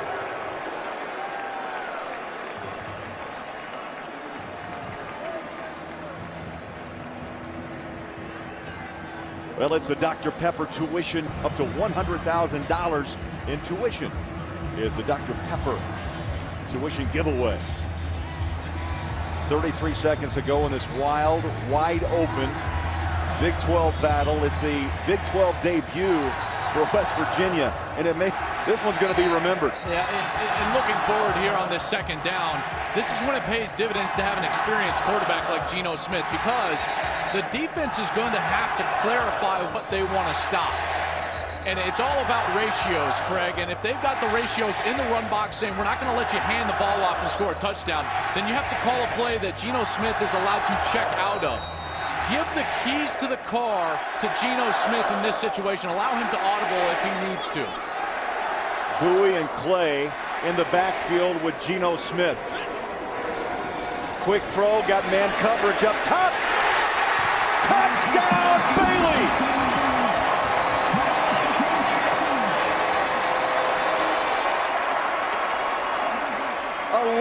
Consecutive completions for Geno Smith.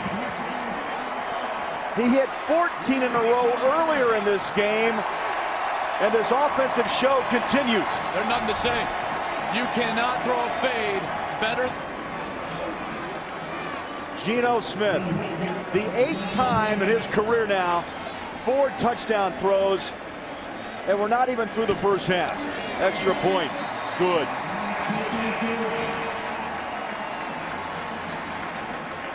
Bailey now with 3 touchdowns in this first half, 24 in his career, and that moves him past Cedric Thomas for most career touchdown catches in West Virginia history. But he better watch out. His teammate is only 2 behind him.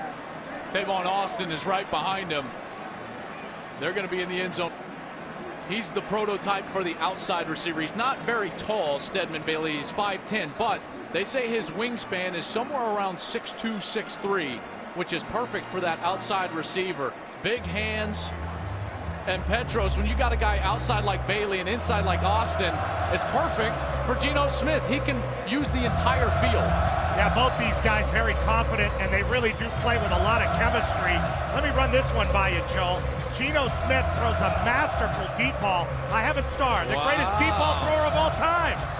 I'm applauding up here. I don't know if you can hear that. A Jeff Blake reference. That's tremendous.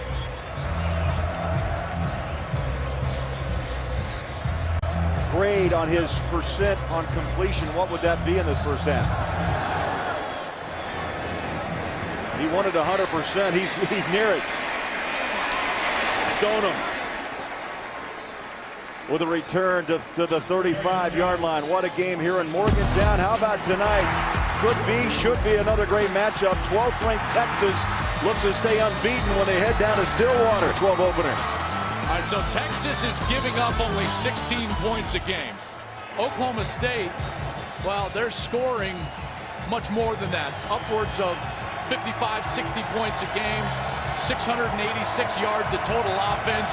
What's going to give down in Austin? Baylor down 7. Florence, delay. Seastrunk could not. That's what you call staying at home. Now the clock under 10. That could be the final play of this wild first half. Florence breaks out of the pocket. Little pitch out. Sampson. Oh my! Touchdown!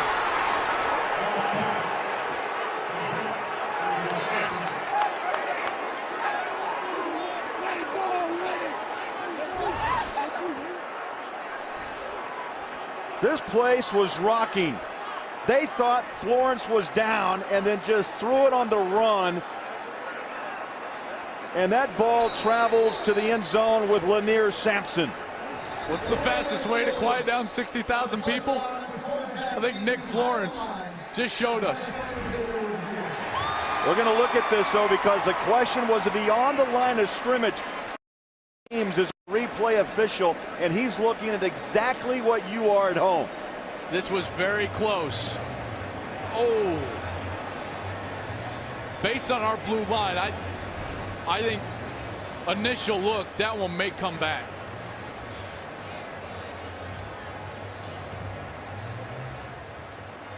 He tucked the football initially and wanted to run. Yes. Here's a wide look from up top. 33. The blue line, you cannot pass and then throw. Splits it, and then was he above it? That's going to be tough. It looked like his right foot was on the 33-yard line. Now, Reggie Smith's on the headsets with David Ames, our replay official. There's his right foot, which is basically right on the 33-yard line. My goodness. Here's what it comes down to. The ruling on the field is a touchdown. I don't know if there's enough to overturn it. Indisputable video evidence. I don't know if it's there. If it stands, it's a 67-yard touchdown. The clock is dry here after one half of football.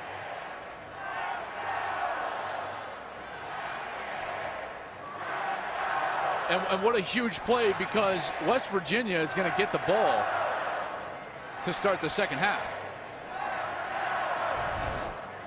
It's a long look. They want to see this look. The officials just asked to look at this one more time, and here it is. The plant, the foot. Joel, I tell you, if you go back, it's right on the line. Now, again, the blue line that we have on your television screen is not official. It helps. It's a marker, but it's not an official for them to overturn.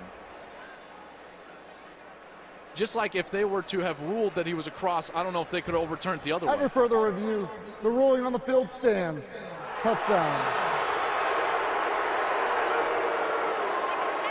So Florence had the foot planted.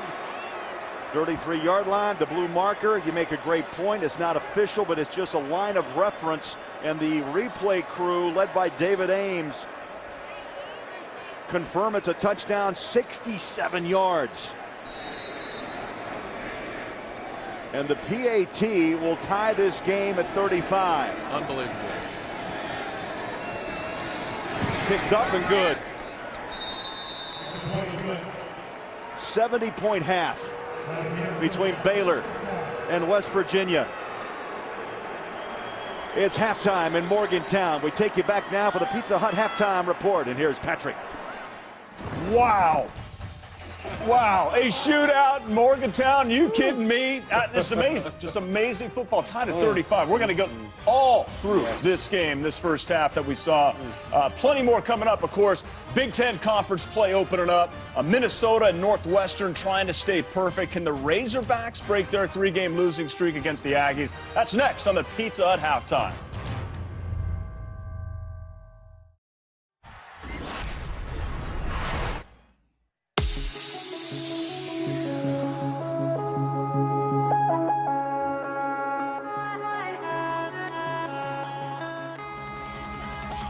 I am killing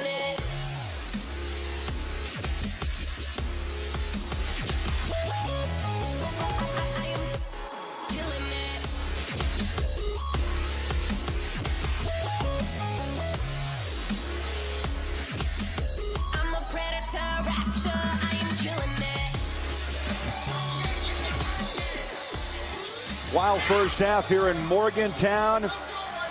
Homecoming for West Virginia. Craig Bolerjack, Joel Klatt. We'll talk to Petros here in just a moment. But Joel, we promise exciting.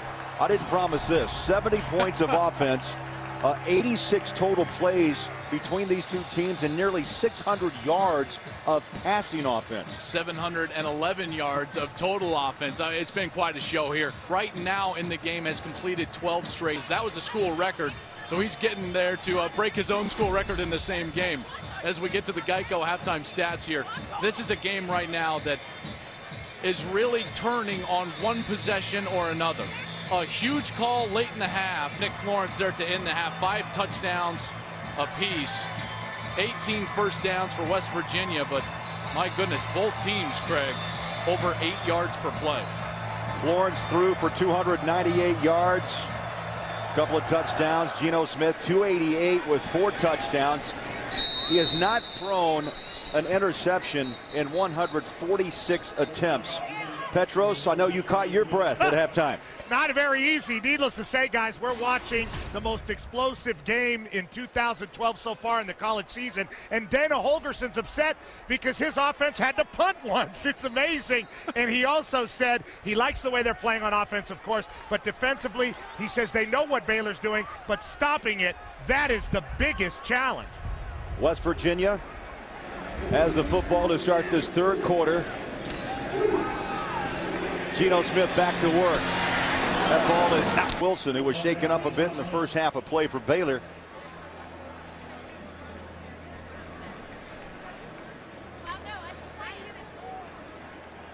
So a rare incompletion for Geno Smith in this football game.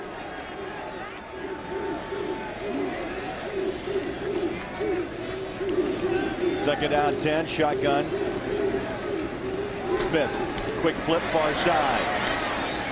And upended is J.D. Woods at the 30-yard line. They were big. 26-28 for Geno Smith, 288, 4 touchdowns. Andrew Bowie was carrying the ball over 50 yards. He's on his way to a 100-yard game on the ground. And Stedman Bailey already with 3 touchdown catches set the West Virginia record today for career touchdown catches. He's got 24. Third down. Bailey having a terrific afternoon as he cut down the middle. A little slice and dice by the Mountaineers at the 42-yard line.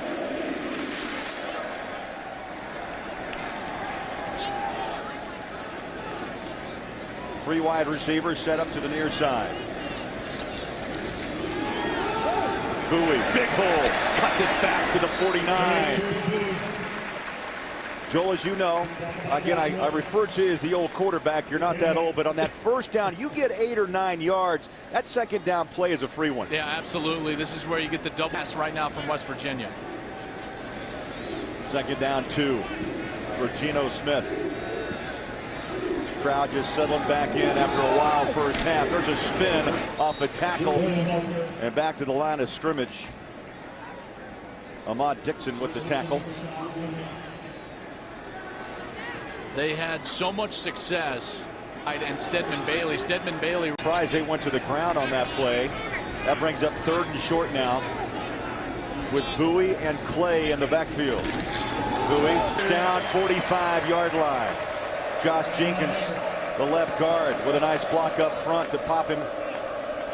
Bowie's been impressive. He's not a big back, Joel, by any means. He's 5'9", about 188.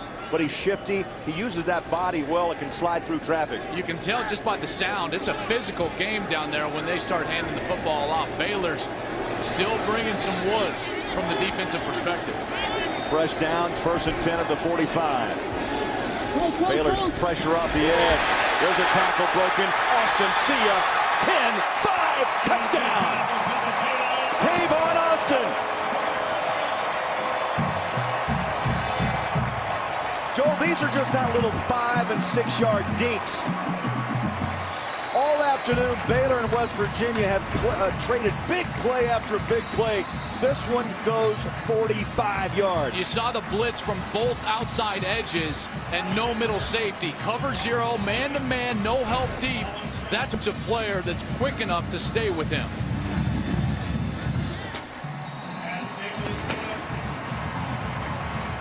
Well, the only thing that hasn't gone right for West Virginia, what's this? The little touchdown leap. 42-35, Mountaineers.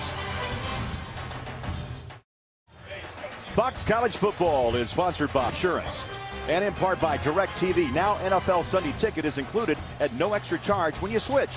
And by Nissan, innovation that excites. Now talk about excitement in Morgantown. 42-35, 7 plays on this opening drive in the second half. 75 yards goes West Virginia in less than 2.5 minutes. I mean, what do you tell your defense? It's not like these are huge blown cover. You know, I mean, they're just getting beat. That's a demoralizing thing from a coordinator's perspective, because there's not beating your defense. Another kick is away. A little fumble and a knee at the 5, inside the 5. Let's get a game break. Busy day. Patrick? All right, thanks a lot. Georgia Tech having trouble with the Blue Raiders from Middle Tennessee State. Benny Bam Cunningham, 23-yard touchdown run. Cunningham, 141. Nothing like what you guys got going on over there in Morgantown. Back to you. All right, thank you, Patrick. I love that run. Bam is right. Here is just a track meet. 42-35. And Baylor, can they answer? They have all afternoon. They go back to work, down by 7. Salubi, who was absent in the second quarter, is back, and there's Geno Smith. He is pumping this hometown crowd up. He wants them up on homecoming.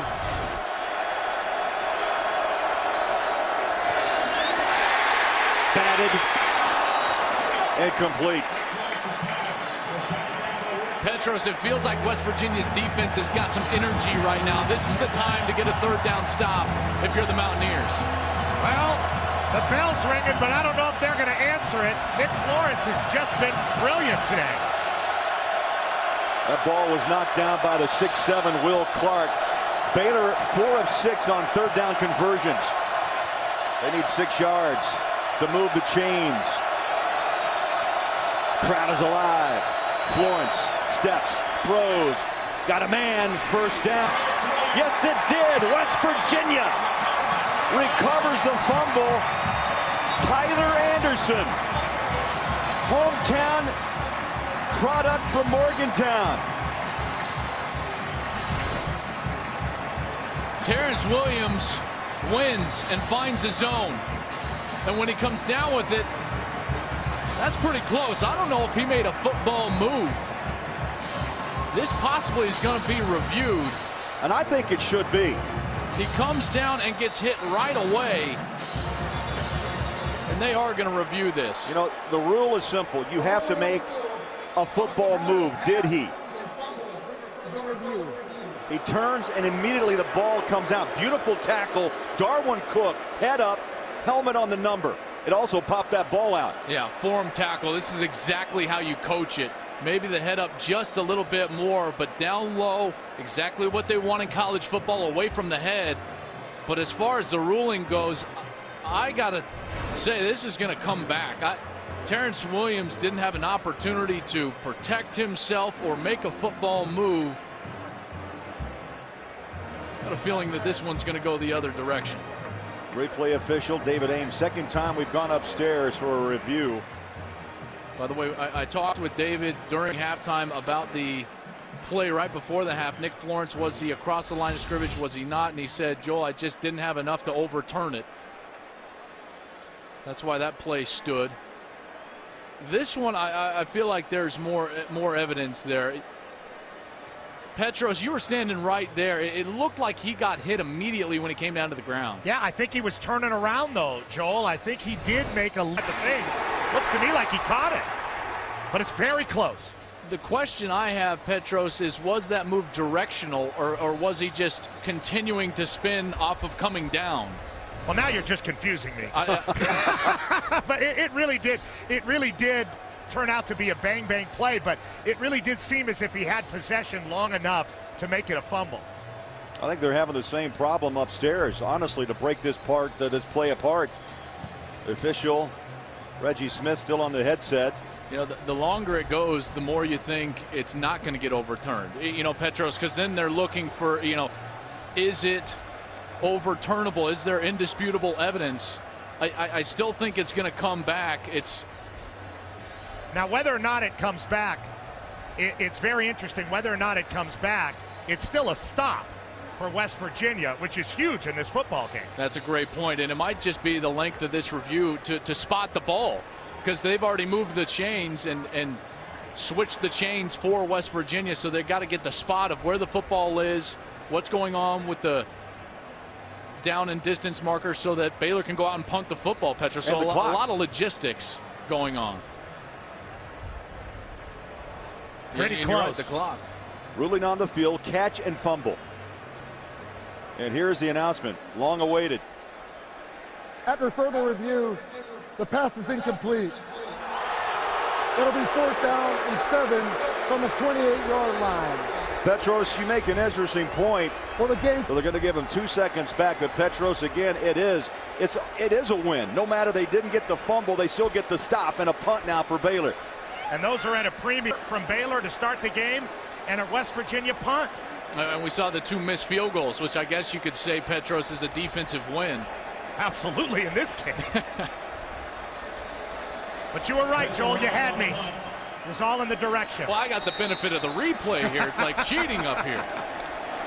Spencer Roth will punt inside his own 15-yard line. Averages 47 yards a kick on the season. Gets off a beauty. Austin, so dangerous, takes a step out of bounds at the 15-yard line. And here comes Geno, the Heisman front runner. 42-35 Mountaineers. Fox College Football, presented by Geico. Some clouds, dark clouds moving overhead here at Milan Puskar Stadium. Sold out on a homecoming weekend here in Morgantown. They'll talk about this one for many, many moons. 11:55 to play, 3rd quarter. 42-35, West Virginia. There's that little pitch and catch. Austin can't turn the corner. Geno Smith took that snap and gave it immediately to Tavon Austin. Petros defending that play is so important. Tavon Austin is the one coming up lame there. Interesting, they're looking at the back of his left ankle. And those are really interesting plays, really scary, because the ball comes to Geno Smith and then he just kind of almost just pushes it into the arms of Austin or Bailey as they're coming around on a jet sweep. It's dangerous looking. Petros, you're down there. They're looking at his ankle, correct? Yeah, they're looking at his calf. It looks like they're rubbing on his calf right now, which is actually not a bad sign.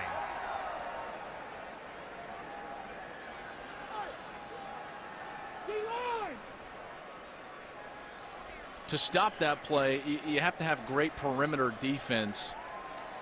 It is considered a pass play, which, I got to tell you, as a former quarterback, I love. I mean, you talk about padding the stats, right? But Petros, the onus becomes the in man on the line of scrimmage. If he gets reach blocked or his outside shoulder becomes blocked, that play is off to the races.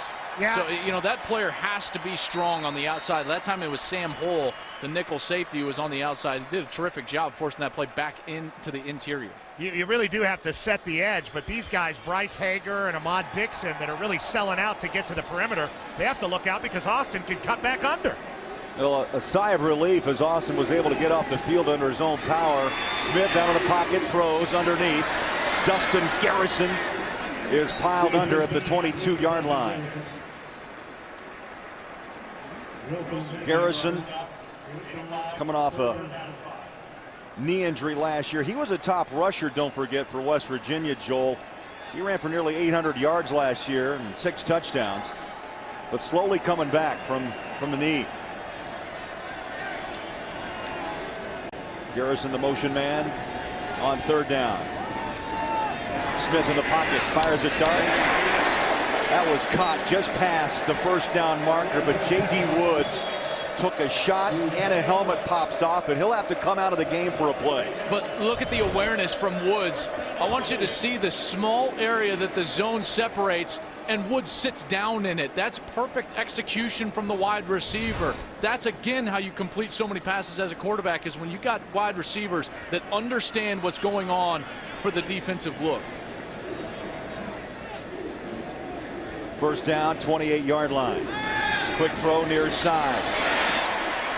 Bailey, he's so tough in the open field, spins his way to the 50-yard line. This is exactly what Baylor was concerned with to open the game, but it has only reared its ugly head late in the first half and now in the second half. Missed tackles in the open field. Phil Bennett, the defensive coordinator, telling it tired. At midfield, load up the backfield. Jordan Thompson will get the call, and he's dropped for a 2-yard loss by Hager, the middle linebacker. How about this shake and bake on Joe Williams? Stedman Bailey, Tavon Austin. They are fantastic players. And by the way, Tavon Austin back on the field. Yeah, that was a roar from the crowd you heard as Tavon returns to the field. Quick throw. That ball just right through the hands of Tavon. That falls incomplete. Third down. Crucial play right now for Baylor. 3rd and 12. It's still a one-possession game. You have to find a pass rush on Geno Smith. He's been able to sit back in the pocket and just pick them apart. 33 of 37. 6 touchdowns is the school record. He's got 5 right now. Mark Bulger, who had a tremendous career here, went on to the pros with 6 in a game. Geno sets his feet. Patient. Touchdown, West Virginia!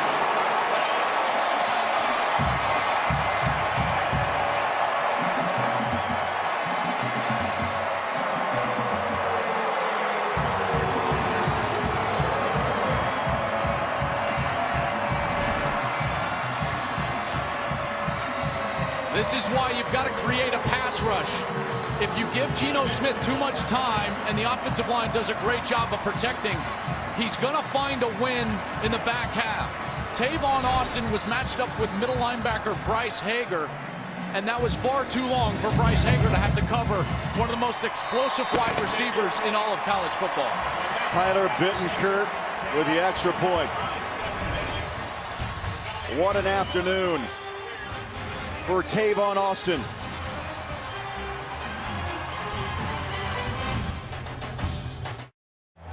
Tavon Austin, 12 receptions, 204 yards, 2 touchdowns. He came in averaging 11 receptions a game. That's #1 in the nation. And Geno Smith with a 6-touchdown pass. He ties Mark Bulger for the school record. How about 7 plays, 80? I don't know if anybody can pull that Heisman away from Geno Smith after today. At least not in September.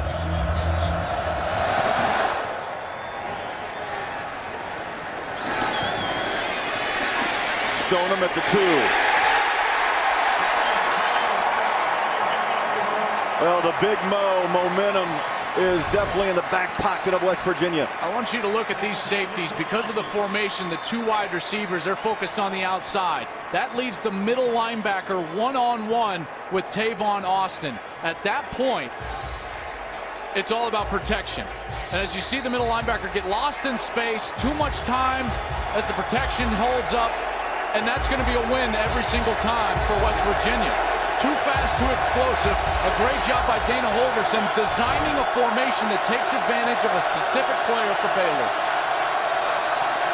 Baylor wants to quiet this crowd, and they go back just to some simple football. Pitch and catch outside to Terrence Williams. Sure-handed receiver as Geno Smith strolls the sideline. How about this? He has more touchdown throws today than incompletions. That's amazing football.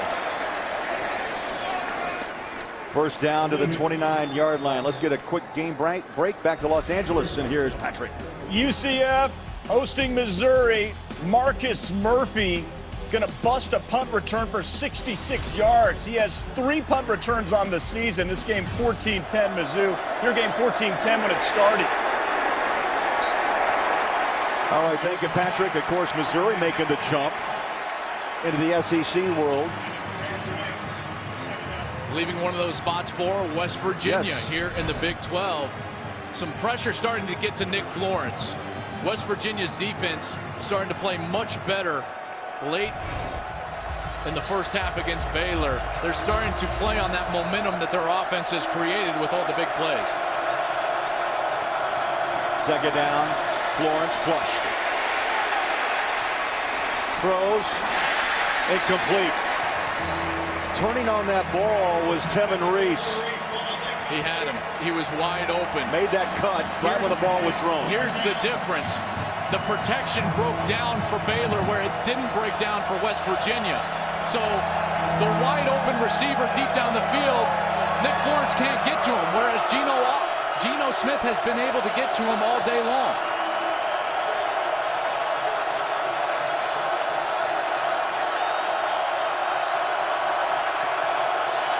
Florence now checks to the sideline. They audible with 5 on the play clock to 3 to 2. Just got it away. Reese races inside the 35-yard line, and Florence comes up with a big play to move the chains. Right down the middle of the field. The safety's nowhere to be found. Tevin Reese right in stride. Nice comeback throw from Nick Florence. 39-yard pickup. Fresh downs. Salubi.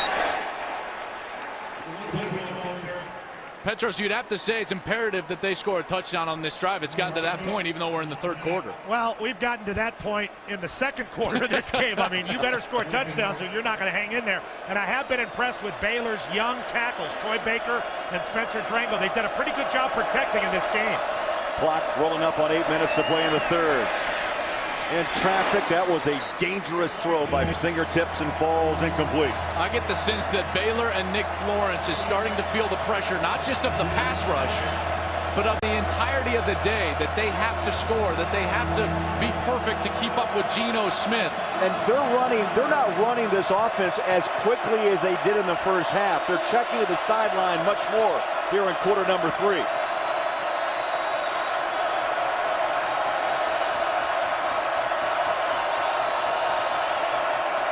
Five on the play clock. Got it off with a second to spare. There was pressure from the backside. Joel Klatt, that forced an early throw, and it brings up fourth down. That's a blown assignment by Terrence Williams. He had man-to-man coverage, and you got to understand, when you've got no backs, so somebody is manned up and has to side adjust as a wide receiver. Terrence Williams didn't do that. Nick Florence was expecting him to, and West Virginia forces a field goal kick from Baylor. Aaron Jones will try a field goal. They'll mark it at the 36. This will be a 46-yard attempt. His longest this season, 44. No.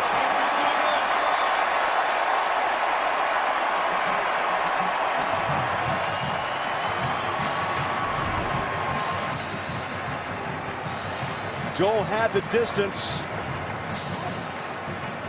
but pushed it to the right.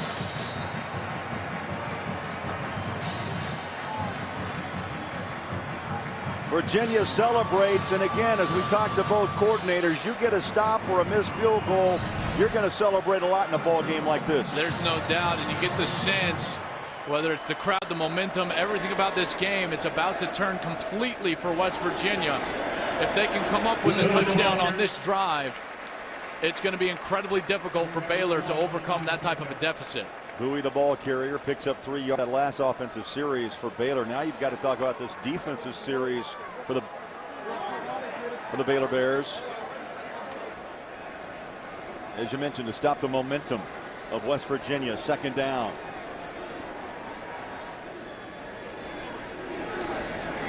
Reverse it. Here comes J.D. Woods with some running room. Stutter step, first down, and takes a pile of Baylor Bears with him to the 48-yard line.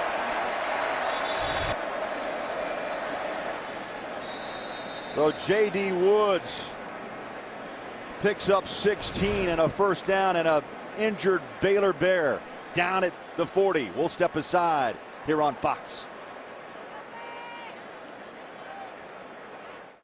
Fox College Football is sponsored by Dr. Pepper. Tell the world what makes you one of a kind with the I Am a hashtag on Twitter. Well, that is a good sign. Ahmad Dixon. He plays the nickel back, the Bear position. And you might want to close your eyes. He took a shot right on the chin by his own teammate, and the lights just went out. That was KJ Morton, who was coming, trying to pursue from the inside of the formation. That pursuit just caught up and got to Dixon. After the timeout, he shook it off and was able to get off the field. Now 1st and 10. Mountaineers want to try to run some clock maybe as they run the ball maybe a yard to the 49-yard line.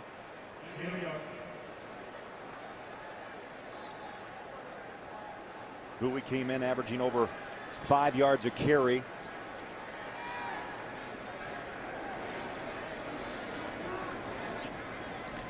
Geno Smith on the play action. Goes up top. Over the shoulder catch. Stedman Bailey again. Burns that Baylor secondary. You cannot throw the deep ball any better than Geno Smith has thrown it today. Right on the outside shoulder. Drops it perfectly for Stedman Bailey. 47 yards. Is an absolute clinic, Craig. I tell you what, Geno Smith is playing amazing football. 1st and goal inside the 5-yard line. Across inside the 1. Tavon Austin and Stedman Bailey have been a lethal combination today with Geno Smith. Cody Clay in the backfield alongside Geno Smith. Hit a pile. Bowie stopped and dropped. No gain. Good hit as Hager and Terrence Lloyd teamed up to make the hit. 3rd down and goal.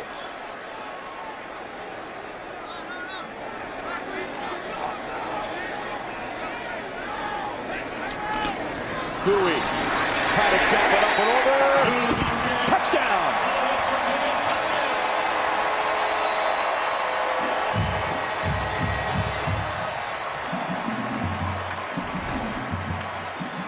They got the all-out blitz from Baylor, but Bowie is able to go up and over the top. Coming down right on the goal line for the touchdown. Impressive drive from West Virginia, highlighted by the beautiful deep ball from Geno Smith down the left sidelines to Stedman Bailey.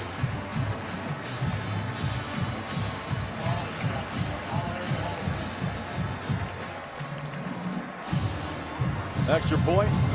Kick is up and good. A dominating 3rd quarter. It was 35-35 at the half. A 21-point run by West Virginia. 5:16 to play in the 3rd quarter. College football here on Fox. How about Geno Smith? He's now tossed a school record 486 yards. It breaks his own record that he set a year ago. But the numbers, 36 of 40, 6 touchdowns. So a record of passing yards in a game, and ties the record, or breaks the record now, or ties it with Mark Bolger, pardon me, with 6 touchdown throws in a ball game.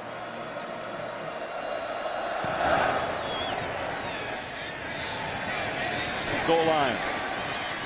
Stoneham hops and skips, not once but twice, and multiple flags on the field.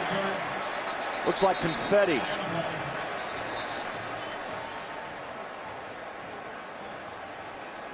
Every official, Joel, emptied the pockets. I think they're just trying to show off their arm. That's what if you're going to throw one deep, I'm going to throw one deep too, trying to keep up with Geno. We'll get the call. A very busy Reggie Smith. There are 2 fouls on the play, both against the return team.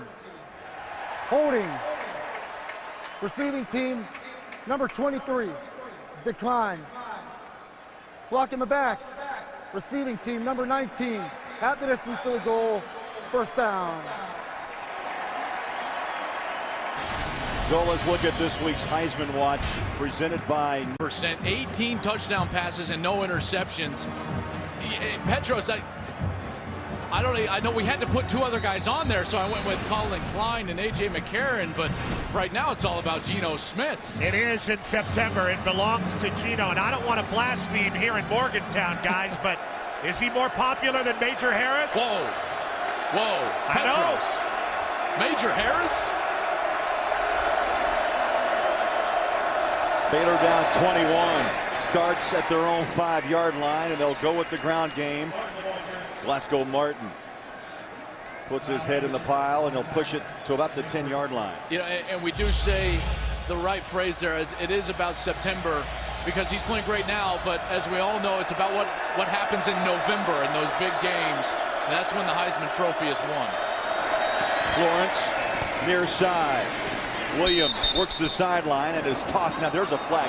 You don't need that type of football to be played. You're up 21, and then you toss your opponent out right in front of the side judge. That was Pat Miller, the left cornerback, senior from Birmingham. You see that glare right there that Holgerson gave him?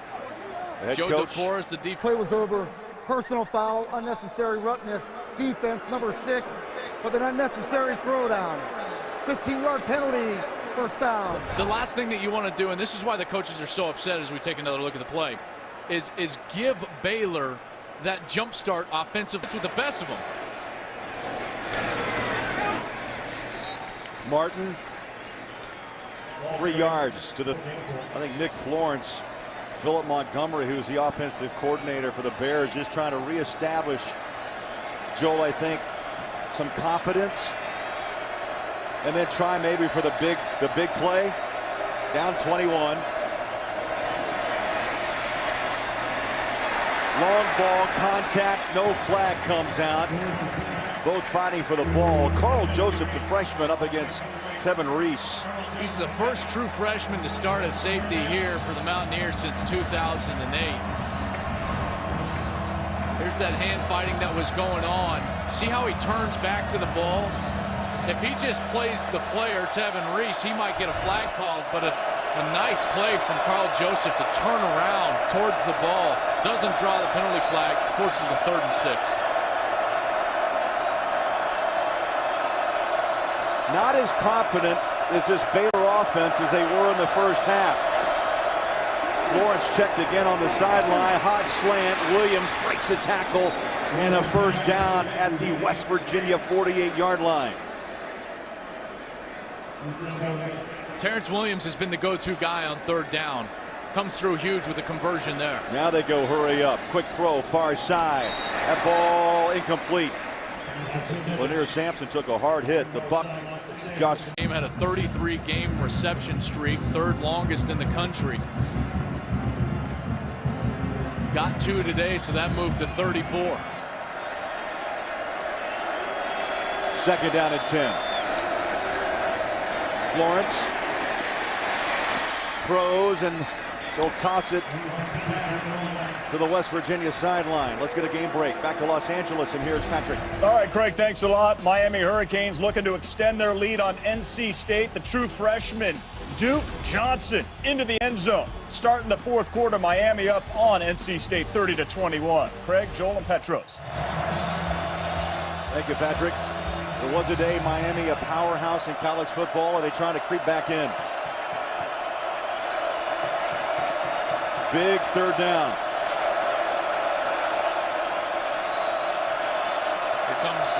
Here comes some sort of pressure, it looks like. Florence steps in the pocket, throws. Finds a target far side of the field, Levi Norwood. And a big conversion. They needed 10, they got 12.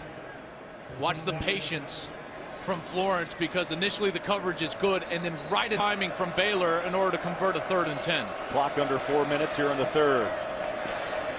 Florence, deep ball, man coverage up top. Touchdown, Baylor. Terrence Williams. They use that body. He's 6'2", went and got it, over the back of Broderick Jenkins. This is what 6'2" will do for you. Athletic play from Terrence Williams. Good throw from Nick Florence. But that whole drive was started by the personal foul from West Virginia earlier in the series. That's what got the whole momentum going for the Baylor Bears. Extra point. Up and good. Baylor strikes back. They trim it to 14 on Fox. Baylor strikes back to West Virginia, but they hadn't done anything in this second half until Pat Miller threw down for this play, the touchdown strike to Terrence Williams. Nick Florence, you got to give him a lot of credit. He's bounced back very well after facing some pressure, going down big, all the momentum sitting with West Virginia, and Baylor strikes back. They needed that big time. Career highs today, 10 catches, 188 yards for Terrence Williams. A touchdown covered 37 yards. And Baylor with a big bounce back touchdown. They've cut the lead down to 14, 56-42. Just over 3 minutes to play. Third quarter. The kick from the 35. And nearly out of the end zone. Well, this is what a school record looks like with 6 touchdown passes.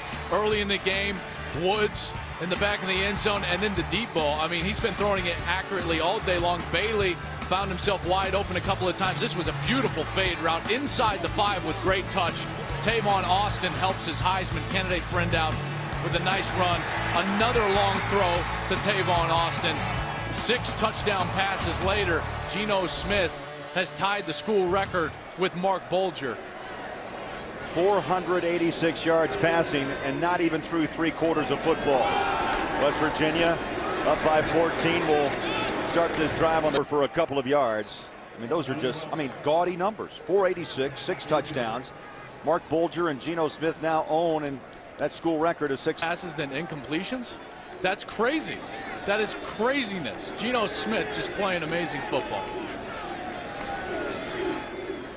Second down, 7. There's Joe blitz. Smith play action. Fires. Oh, great defense. Out in front of the football, knocking that pass down. Joe Williams, number 22. He was a JUCO transfer from Fort Scott, and he's going to have to start taking some chances. There might be some double moves out there for West Virginia, but if you've got to find stops. No longer is it at your disposal to sit back and then rally up to the tackle. They got to start making plays. West Virginia spreads the field, 5 wide. Bears again showing a blitz. Here they come up the middle. Geno Smith throws underneath, pitch and catch. Bailey. He is taken down after maybe 3 yards to the 32-yard line.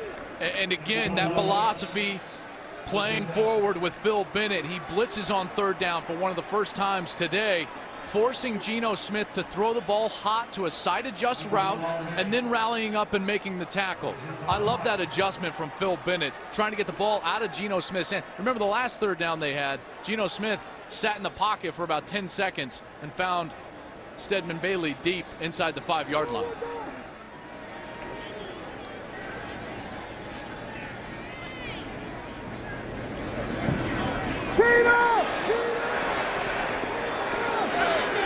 That ball is out. It touched. It ricocheted off a couple of players inside the 30 or the 40-yard line. And it's recovered by Baylor. That was only the 4th punt of this game. 2 by each team, and this one kind of makes you hold your breath. Well, that's not what you want to see. Definitely touches the Baylor player, but they're lucky that they were right there in order to recover that football. That came off Chance Casey. Looked to be number 9 down there. So Baylor back on the offense, down 2 touchdowns at the 37-yard line. And what a huge stop for their defense now. Now their offense, who's in rhythm, this whole game seems to have changed on that personal foul penalty last series. Pressure from the edge. They get a little block. They seal it. And here comes Reese.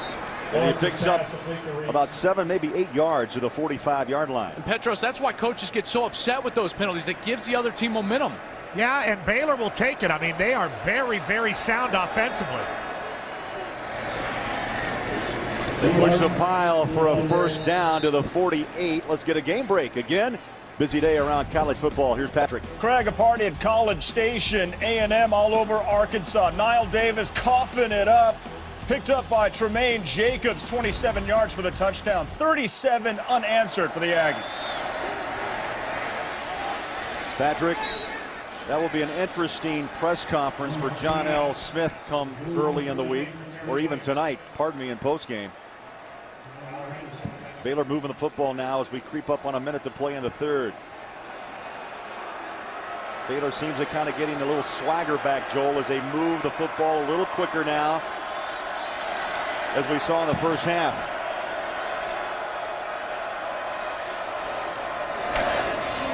Up the middle, big hole, Glasgow Martin. Again, another first down. Just a huge possession in this game. Baylor has a chance to cut this down to a one-possession game, and they're moving the football. Florence. And Joel, that again is a quarterback who needed help, and Williams came back to give him a little. Yeah, Terrence Williams has done a great job of that all day long, finding the open spots in order for Nick Florence to find him open. He's done a terrific job. Play action, tough throw, far side on a sliding catch, pulled in by Lanier Sampson. Yeah, they're clearly in rhythm right now. The play calling, Nick Florence, and the pass protection. When you play this fast, there's no way that the pass rush of the opponent can be fresh. And that's another way to protect your passer, Nick Florence. 6 and 7 yards a clip. Middle of the heart of that defensive front for West Virginia. Martin crashes into the 15-yard line.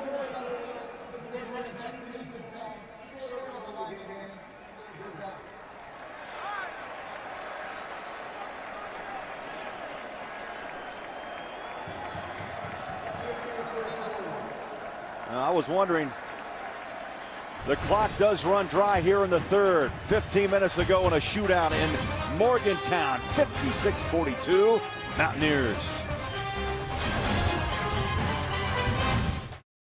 Welcome to Fox College Football, presented by Geico. Back in Morgantown, homecoming.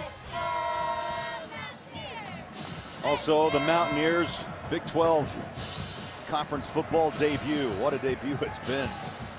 Look at the scoring. It was all tied up at 35 at the half. An explosion by the Mountaineers in quarter number 3. A bounce back touchdown by Baylor. They're on the move again here with 15 minutes to play. Critical series. Baylor has to score a touchdown here to keep pace with West Virginia. They finally got off the field as a defense, got some confidence. They're resting on the sidelines as a defense, but the offense has to convert this third down. Up the middle, spinning out of one tackle. He got it. Glasgow Martin and Petros. Nick Florence doing a superb job himself, not being overshadowed, or at least trying not to be overshadowed by Geno. My goodness, guys. I mean, almost 450 yards for Nick Florence throwing the ball. And he is what his coaches described him to be. Stable and strong. So Luby was bounced down to the turf hard at the 2-yard line. That's a great point, Petros. He is stable. He's coming in for RG3, and he's done a heck of a job, and he's done a heck of a job today. Back to the ground. So Luby tried to sneak in. He's short. Now, don't forget, RG3, guys, Heisman winner, 4,200 passing yards a year ago, 37 touchdowns. He ran for 10 more. And Florence has taken it all in stride. He's under center, keeper. Waiting, touchdown. A delayed call by the official at the goal line. Touchdown, Florence. That is a character drive from Nick Florence and the Baylor Bears. This game was all but sewn up. 3-touchdown game. Baylor hadn't stopped West Virginia at all, and really still hasn't. But in order to get down there and get within one score, what a drive from Nick Florence. Joel, West Virginia, 3 unanswered touchdowns, and now 2 unanswered by Baylor. And the chip shot for the extra point is good, and all of a sudden, it's a 7-point ball game in Morgantown. 56-49 on Fox. Fox College Football is sponsored by the new 2013 Ford F-150 with EcoBoost. And in part by UPS. Let UPS put the power of logistics to work for you. And by Miller Lite. It's not just a good time, it's Miller time.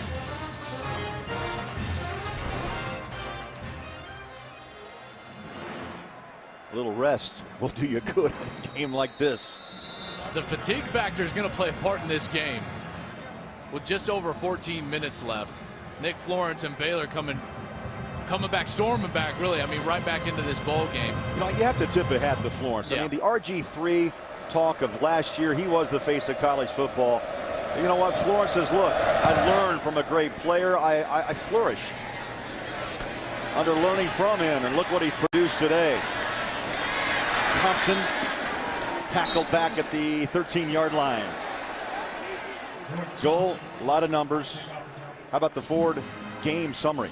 Well, don't you have to start with Geno Smith? And yes, you do. 490 pass yards, 6 touchdowns. But Nick Florence has been equally good on the opposite side. 448 passing yards and the 3 touchdowns. By the way, Nick Florence also ran for 1. Both teams combined 14 touchdowns on 23 possessions. There hasn't been a lot of stops in this game, but the quarterbacks have been tremendous. Geno Smith now comes out. This is the formation that has given Baylor a lot of problems. An empty set, 2 wide receivers to your top. Up top, wide open. Oh my, busted coverage. Bailey on the run. 20, 10, 5, touchdown.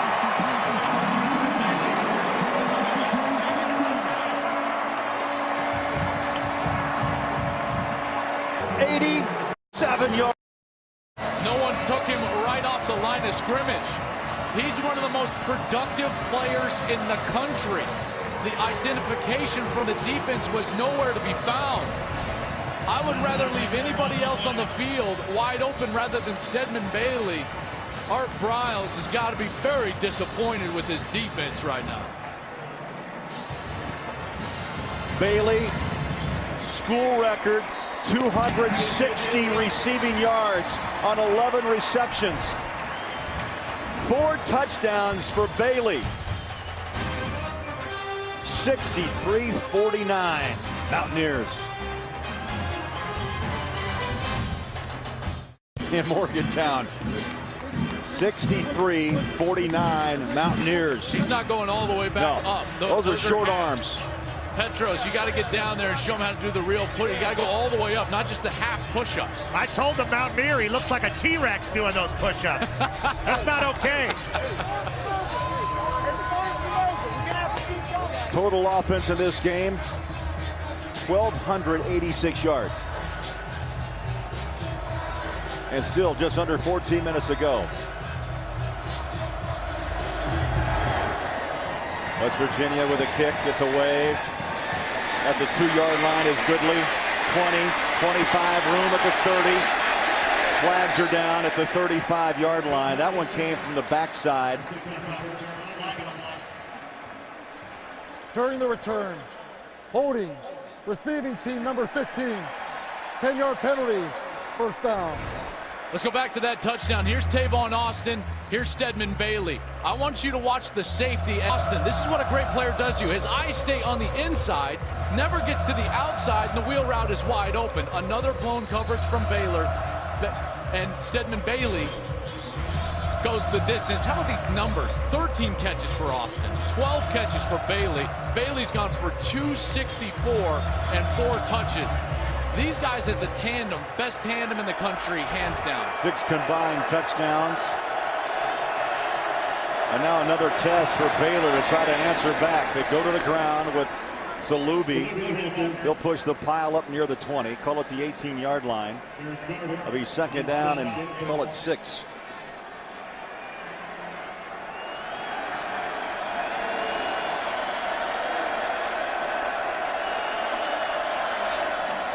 Florence stands up in that pocket, flushed out.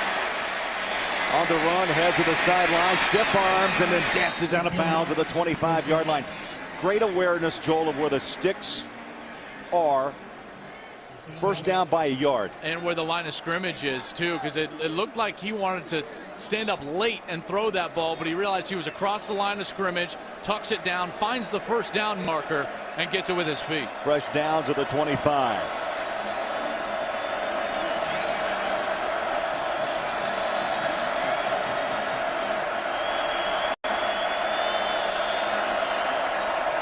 Levi Norwood, the motion man. Florence calls for the ball. Low snap.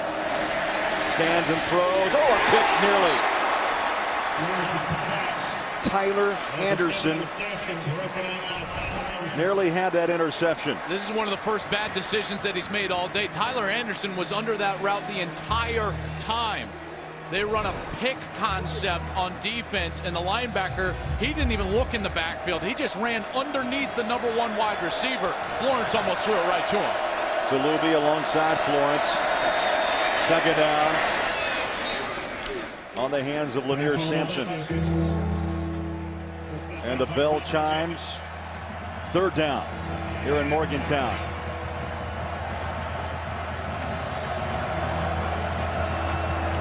Yard and a half. Low snap. Salubi just enough past the 35. Petros, it seems like they need to get back to Terrence Williams. He's got that soft coverage at the top of the formation right now. And Nick Florence can get it to him, but his passes have become shorter and shorter as the game has gotten longer. Florence under pressure, threw it up high, and it's incomplete. Tevin Reese was the intended receiver, and Florence gets a hand up.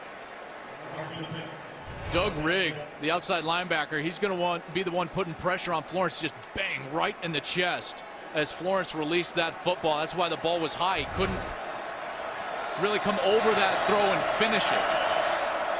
Second down.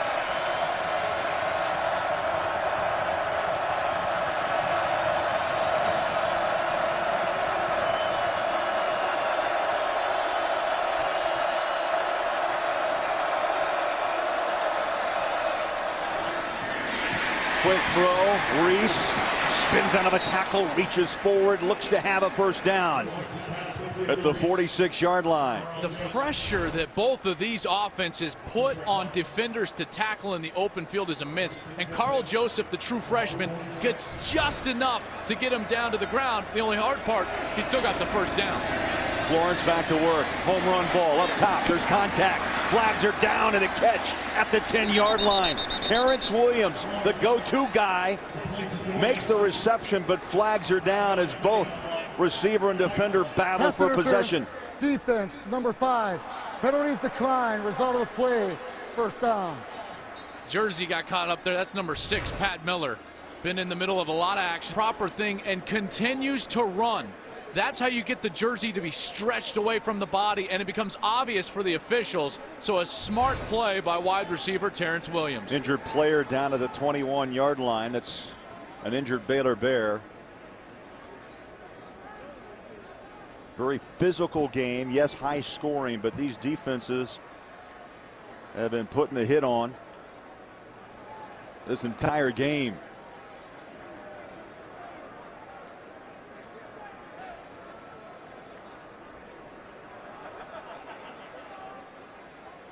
Petros, the conditioning on both sides is astounding. They are up and down the field all day long.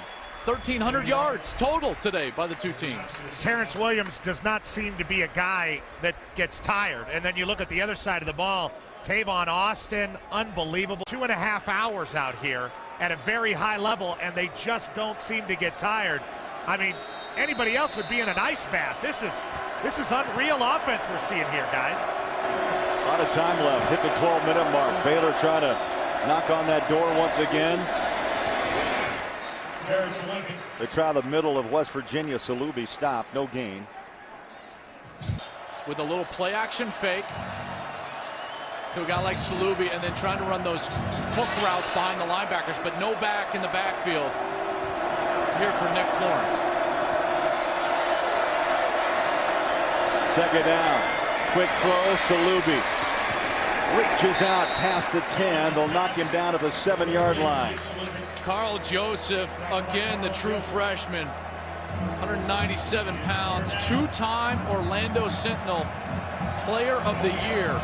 You can tell why. He's a terrific player for West Virginia. He'll be a great player for a long time. Oh, yes. Here. He came in with 18 tackles and 1 sack. As I mentioned, Joe DeForce, very high. As the coordinator told us, this kid has a very high football IQ. quick throw up top. Touchdown Baylor.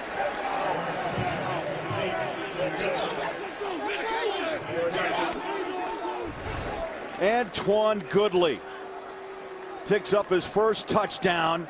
Terrence Williams and Florence finds him in the end zone.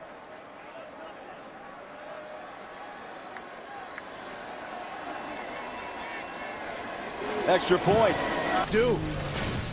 When you throw the ball this well and this perfectly, the defense has got no shot.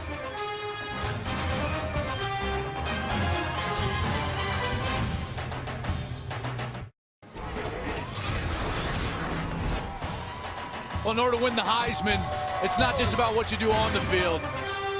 It's a leadership role you play when the stand's pumped up, and then the execution during the game. It's a big reason why West Virginia has put up 63 points, but it continues. Baylor hanging tough, 63-56. We still got 10 minutes left. How about nearly 11? He's still got more touchdown passes than incompletions. This is blowing my mind.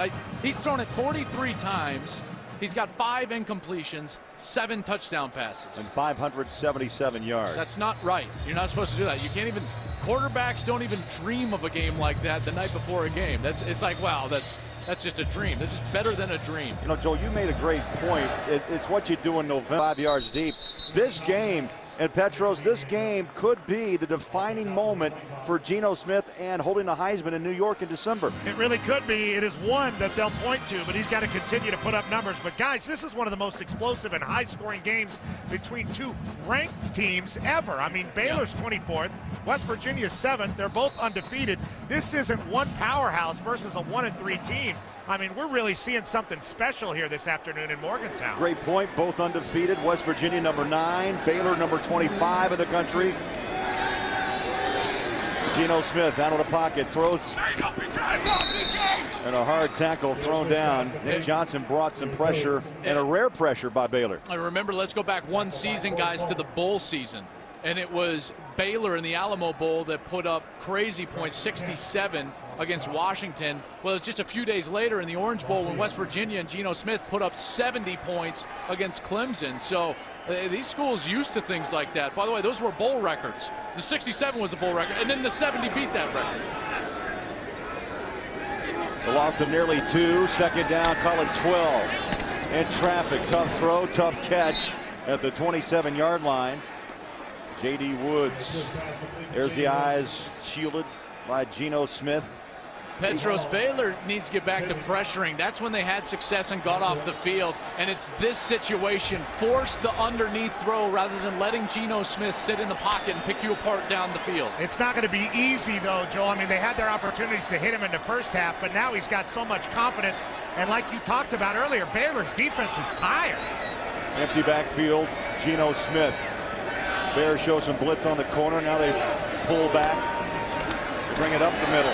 Geno throws. You think that arm's tired? No. That was a tough throw. Near side, J.D. Woods, the reception at the 40-yard line. I don't like it because Baylor tried to come from depth, meaning that they tried to hold their water and blitz from where they were initially lined up rather than at the line of scrimmage. Well, you're not going to get there. That takes too long. The disguise isn't as Geno Smith is too experienced for that. He knows what you're trying to do, and therefore the corner was hung out.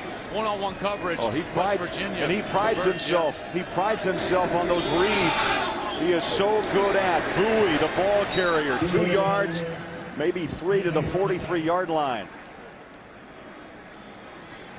12 for Bailey, 13 for Austin, 12 for Woods. He's got 2 200-yard receivers and one that's over 100. This is crazy. This is crazy. That's why, you know, at some point the defense has to say, we're not going to just let you stand back there because you've proven that you can do that. Clock under 9 minutes. The field incomplete. There was some pushing, some shoving, and the official kept the flag in his pocket. Austin was looking back saying, how about a flag? Josh Wilson, Joe Williams, double coverage for Baylor. It looked like, watch tape on it, his arm goes out as well. I thought that it was a good no call by the official because there wasn't a clear culprit with the contact down the field. Third down, play clock to 4. Geno Smith, hard pressure, doesn't run often, but there's another hook slide. So smart, 45-yard line of Baylor and a first down. I know that they got a first down, but that's what they need to keep doing because they're forcing Geno Smith off of his throwing spot. They say, well, we might give up a big play. Well, you've already given up the big play if you're Baylor. So at this point, you've got nothing to lose by trying to disrupt the timing of West Virginia's offense.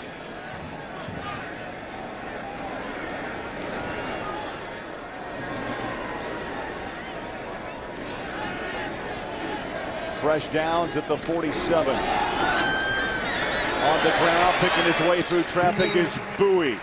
They'll get him down to the 41. And let's take you back to Los Angeles. And here's Patrick. A good one in the ACC. Miami, NC State, Wolfpack, third down. That's Mike Glennon. Finds some time. Glennon hits Rashard Smith for the touchdown. 37-34. Wolfpack back in it. Glennon, 4 touchdowns. That'd be something unless you're a quarterback in Morgantown.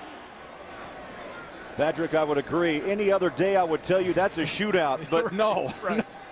63-56 here in West Virginia. Second down for the Mountaineers.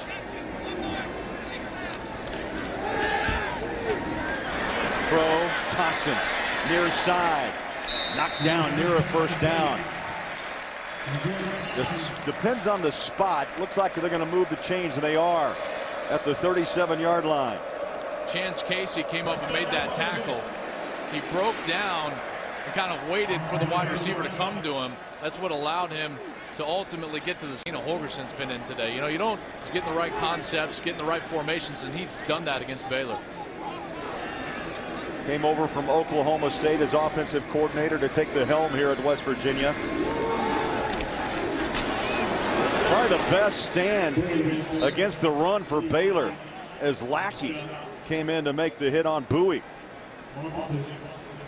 A third down stop starts with good first down defense, getting the opponent behind the chains, off schedule. Now Baylor's got that opportunity. This is the time right here to step up, force some sort of kick from your opponent, whether it's a punt or a field goal. West Virginia 11 of 14 on third down conversions. Right now they're looking at second down. Play action, Geno Smith, good protection. Wants the deep ball up tight. Geno Smith on assassins. Joel again. The fact that Baylor allows Geno Smith the time to find the open man. They only rush 3 and the pocket is perfect. And Geno Smith is allowed all day to find Bailey, who actually does a great job of tricking the defenders into stopping. He slows down, makes them think, oh, the play must be dead behind me. Bang, speeds up, touchdown, West Virginia. Extra point. It's good. And West Virginia on homecoming. They hit the 70-point mark against the Baylor Bears. What a day. Geno Smith and one Stedman Bailey on Fox.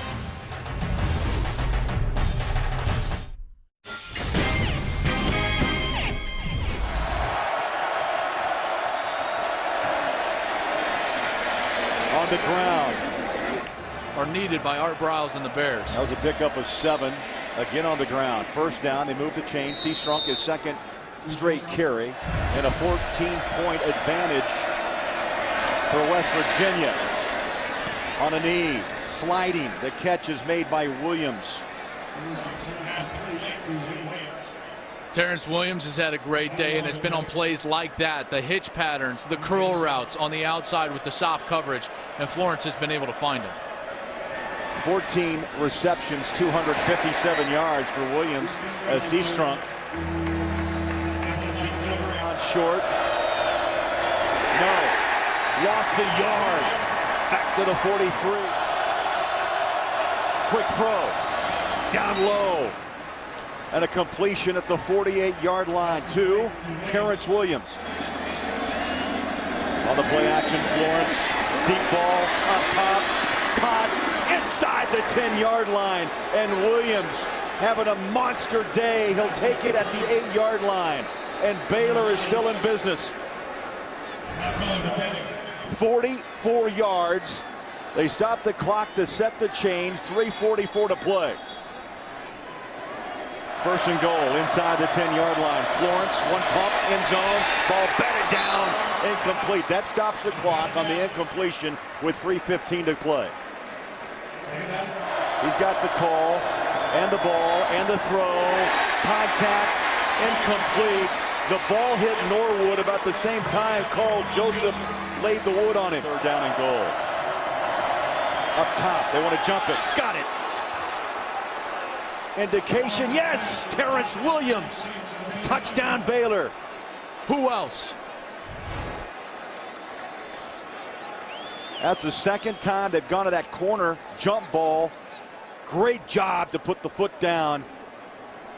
And Terrence Williams keeps Baylor in this football game. 3:08 to play. Now Aaron Jones will try to cut it to 7. Kicks up and good. And one reason why Baylor may have decided to kick away, Art Briles, they've got 3 timeouts. They get a stop here. They can stop the clock and hopefully get the ball back. And they get a big stop on first down. In fact, a loss of 1 as the middle backer, Bryce Hager, came just right up the gut and put Bowie on his backside. And a timeout burned. Second down. Geno Smith, play action. Good again, protection, throw. Oh, what a one-handed grab. J.D. Woods! J.D. Woods! Out of bounds, 38-yard line. I want Joey and Eddie to look at this play as a potential catch of the day. Oh my goodness. One hand, he never even put the second hand on it. Not only did he catch it, he doesn't balance it with the other hand. He just tucks it right in to the right side and goes and gets the conversion. Unbelievable. The most inaccurate pass that Geno has thrown all day gets bailed out by J.D. Woods. First and 10, West Virginia. 2:28 to play. They hand it off to Bowie. He's stacked up, maybe a yard to the 39. Second down and 9. Geno rolls, throws to the flat. Austin, first down, 49-yard line. And stayed in bounds. How about that? Dustin Garrison in the backfield with Geno Smith. He'll get the carry. Big hole up the middle. Watch out.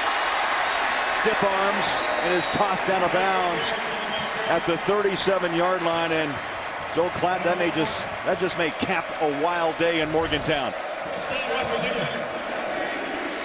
Nice seal. That was 76, Pat Egger. And West Virginia wins their debut in the Big 12. Final seconds ticking away. It's been an interesting week in Morgantown. Homecoming celebrations, the anticipation of the Big 12. And it starts off with a bang. 70 to 63.